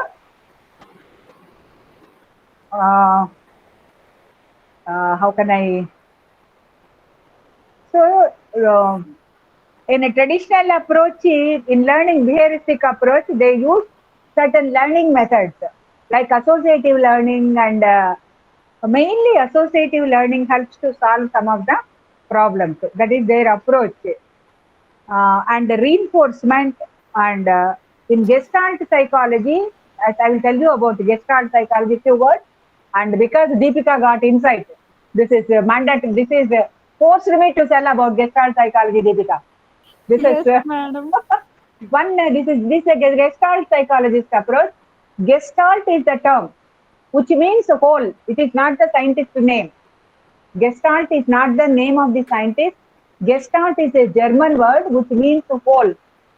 So, Gestalt psychologist says when you are thinking a bit, parts of the studying part will never give you the full meaning of that. So they developed even counseling centers, studying only that, because you want marks, you are studying on that. This is, I can say that Gestalt approach is like homeo approach. Homeo, what is that homeo doctors do? They will, what are your interests? How do you, cold water, hot water, sweet, illa in adugutaru. That is the holistic approach. Similarly, Gestalt approach is holistic. Holistic. So, learning one behavior, we can't say that by understanding one behavior, you can't assess the total personality of the person. మనం ఒక్కటి చూడంగానే బోల్డ్ అని చెప్పేస్తాం వాళ్ళకి. So this is not right. We cannot assess the personality of a person by just observing one. By just observing one. We have to study the whole. That is the Gestalt approach. So Gestalt approach, they thought, so they conducted simple experiments also, I will tell you. Small experiment. Euler is the main person. Other things you can read. That's why I am telling this. What he said is, he has taken chimpanzees and he conducted experiment. In this, what he did is, he hanged some bananas top of the roof of the room with a string, and he made the chimpanzee get into that room and he closed the doors. There are so many, what I can say, stools like benches are there in the room.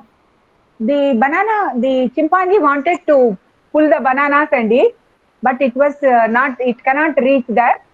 So again it tried, it jumped, it tried, but it cannot reach that. What it did after doing lot of, it felt very nervous, anxiety, it moved this side, that side, and again, accidentally, it has taken one stool and he stepped on that and he tried to pull that. This happens suddenly by observing the whole room. So that's why he said the solution occurs sometimes suddenly. That is called as insight learning. So sometimes the problem solving occurs. He conducted many experiments with that, chimpanzees and monkeys, and they found that the solution occurs suddenly, not stepwise. So they didn't accept that stepwise you will get the solution. You will get the solution suddenly. So this is about the Gestalt approach. Then I will close this because a lot of rain. I may go, the net also may go. So I will tell you finally the impediments of problem solving. Impediments means blocks. Blocks. What are the obstructions of problem solving? What are the obstructions? Hurdles. Blocks. Obstacles. Obstacles of problem solving. So they said the main obstacles are the individual personality. Our mindset, we are thinking only in those lines.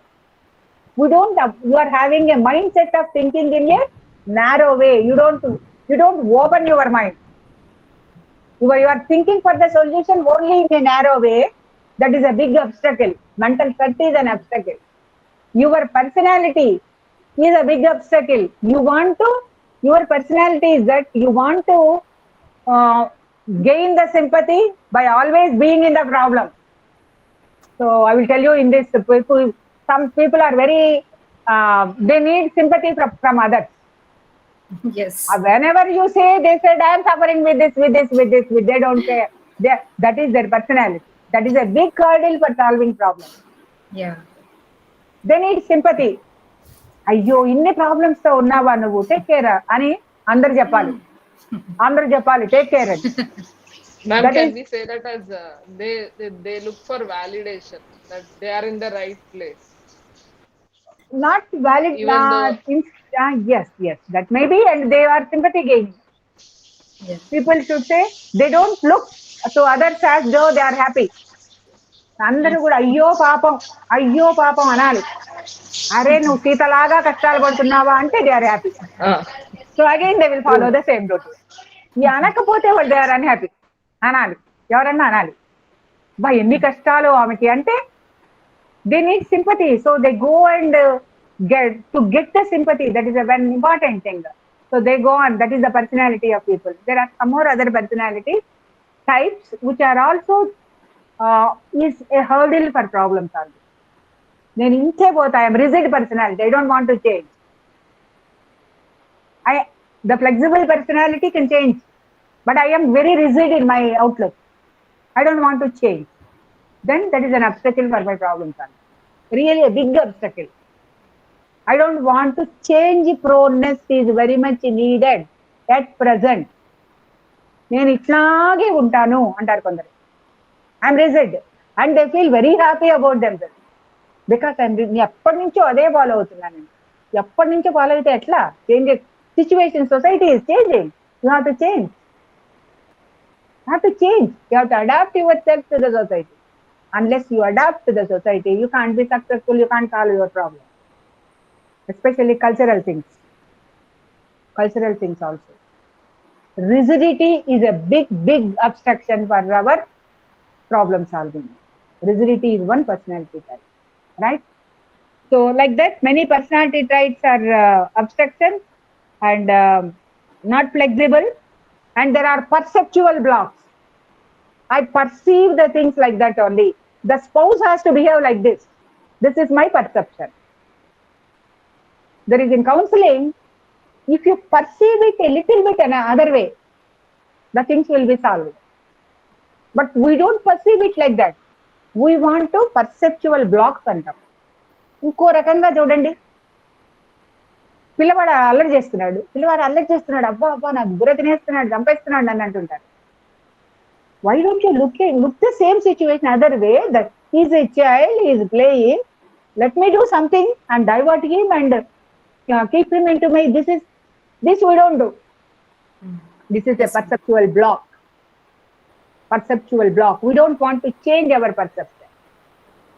If you change your perception, entire things will change. If you try to look at you, the other person, in another way, then everything will change. So in this context, I will tell you one simple example and I will close their impediments. One example, this is alcoholic annoyances. You might be knowing about AAA, triple A. An association is there. Because the addictions are more in the things, what is happening, what is that organization do is, this is best example of perceptual change. So most of the time, mostly for alcoholic addicts, the person who is mostly affected is the wife and the family members of the family members. Practically, I am coming up. Addictions, women lo levu inka manaku society anta idi kaaledu. They are more common in men.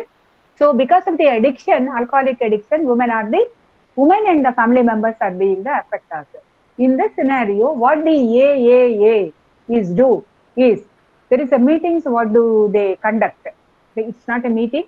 People will gather who are the spouses of the addicts, alcoholic addicts, and the children of the addictive families. They meet. What do they do is, I think most of you might be knowing and being practicing the association is since 25 or 30 years more. So what they do is, the main concept behind that is, because of the concept I am telling, the concept is, we will ask the spouse to treat the addicted person as a sick man. Look him as a sick person, suffering with some disease. How do you treat him? How do you treat a person who is suffering with disease? He will do lot of nonsense. A sick person will do. If you change your perception like that, your mental strain will get reduced. Yes, right. This perceptual change will bring a lot of changes in your life. Then you don't look him negatively. You don't look him. Of course, the impact, I don't say it is zero, but our approach and that, yes, I have to, in these conditions, I have to focus on my children. My children should not be affected because of this. This is my decision. So for this association encourage the people to do this. We should not be wife, health, and the children should not be affected by it. Everywhere it is there. This organization is very active. This is a perceptual distortion. Perceptual change will bring lot of solutions to many problems. Many solutions. So this is very, very important. It is a big impediment. Big impediment. We always, what happens in alcoholism, we used to complain. Money boyinde, we are thinking only about complaining and how we are worried. If you change your perception and look at that, what happens? It may create wonders. This is happening. This is happening. So with this few things, there are so many reasons for not getting the solution for the problem, which you will get in your textbook. This is what I want to tell you is, this is the best example of perceptual change. Treat him as a sick person. Sick person ఏం చేస్తాడు? ఏమైనా చేసి. Because he is sick. Look at him as a sick person. Right. So with this, I have completed all the units, and thank you very much for your what I can say for your. Thank you, ma'am. Thank If you, you want to ask anything, Thank you, ma'am. ask anything, question anything, you can say. Yes, anything to say? Otherwise, we'll close. Ma'am. Yes, ma'am. Ajay. Yes. You explained more than enough. Okay. More than enough. Okay, thank you. Thank you so much. Thank you, Madam. ma'am. Very nice explanation, ma'am. Very nice Right. explanation. Right. Thank you. Thanks so much. Thank you. Thank you so much, madam. Thank you. Thank you. Thank you. Madam. Thank Very much related Yes. to situations that happen in our. Thank you. Yes. Thank you. Vimla ma'am. But I have a doubt, ma'am. Yes. What exactly? Ma'am, You can ask, ma'am. Dheeraj, asking one question. You can ask. About intelligence, he is asking, ma'am. What is that? Intelligence. Madam What is that? ఒక person intelligence అని ఎలా చెప్తాం madam? అంటే ఇప్పుడు emotional గా ఉండే వాళ్ళు వాళ్ళ స్టిమ్యులీకి రెస్పాన్స్ గా ఎమోషన్ ఫీల్ అవుతారు. అట్లాగే ఇంటెలిజెన్స్ లో అంటే ఇంటెలిజెన్స్ ఉన్న వ్యక్తికి తన రియాక్షన్ ఎలా ఉంటది, దాన్ని బట్టి మనం అతను ఇంటెలిజెంట్ అని ఎలా చెప్తాం? Intelligence, what you are telling is reaction batti we cannot say the intelligence. I will tell you there are many misconceptions. Oka reaction batti how can you say about the intelligence of a person? Intelligence is measured by intelligence. This term is being used very, very vaguely. We cannot, without measuring, you cannot say he is an intelligent. The reaction is emotional. Okay, madam. Emotion is entirely different. It is an affective domain. It is not it is an affective domain. We can't compare emotion and intelligence. These are two different aspects. Okay, madam. కాబట్టి emotion reaction ని బట్టి కొంతమందికి emotion reaction ఏమో intensity ఎక్కువ ఉంటుంది, కొంతమందికి తక్కువ ఉంటుంది. ఎక్కువ కోపం వస్తుంది, కొంతమంది తక్కువ కోపం. అప్రాప్రియేట్ గా మేనేజ్ చేసుకోవడమే that is emotional intelligence. Madam, ఇప్పుడు ఇద్దరు కొలీగ్స్ ఉన్నారు మేడం. ఒకళ్ళు ఎఫెక్టివ్ గా తన పనిని తను చేసుకుపోగలరు, ఇంకొకళ్ళు ఇక్కడ అక్కడ కబుర్లు చెప్తూ దానిని మేనేజ్ చేస్తూ ఉంటారు. అప్పుడు వాళ్ళలో ఎవరు ఇంటెలిజెంట్ కింద కౌంట్ అవుతారు? ఒకళ్ళు ఇంటెలిజెంట్, ఇంకొకళ్ళు అతి తెలివి.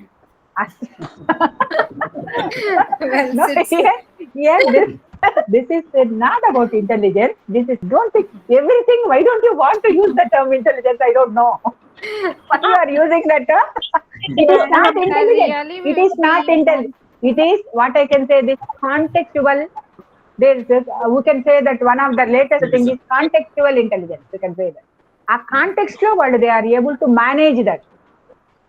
This is management skill. One of the management skill. You are doing your work.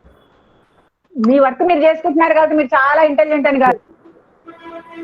You are doing your work, that is your personality. Again you are mixing those abilities and personality. Yes, because yes, don't say that intelligence ని దీంతో compare చేయదు. Intelligence is different. అంటే మీరు adjustment, పరిస్థితులకు adjust అయ్యి బతకడమే intelligence అన్నారు కదా. That is not adjustment. By using your abilities you are adapting your self. That is, she might be having some of the abilities, maybe having the some ability. అంటే under దగ్గరికి వెళ్ళి పని చేయించుకోవడం అనేది that is also contextual intelligence. He is able to do that. You are lagging that. That multiple intelligence scale is what you telling. This is contextual intelligence. I can speak with them and I can get the things done by them. అది కూడా ఒక intelligence, contextual intelligence. కొన్ని contextual intelligence మనకు ఉండవు. మనం కొన్ని పనులు చేయలేము, కొందరు కొన్ని పనులు చేస్తారు అంటే they are having the contextual intelligence. Nothing is wrong in that unless it is going beyond the values. మళ్ళీ పర్సనల్ అన్ని దేనికది సపరేట్ గా చూడలేము మనం. If it goes beyond the values, that is wrong. That is wrong. అన్ని interrelated. You cannot say that.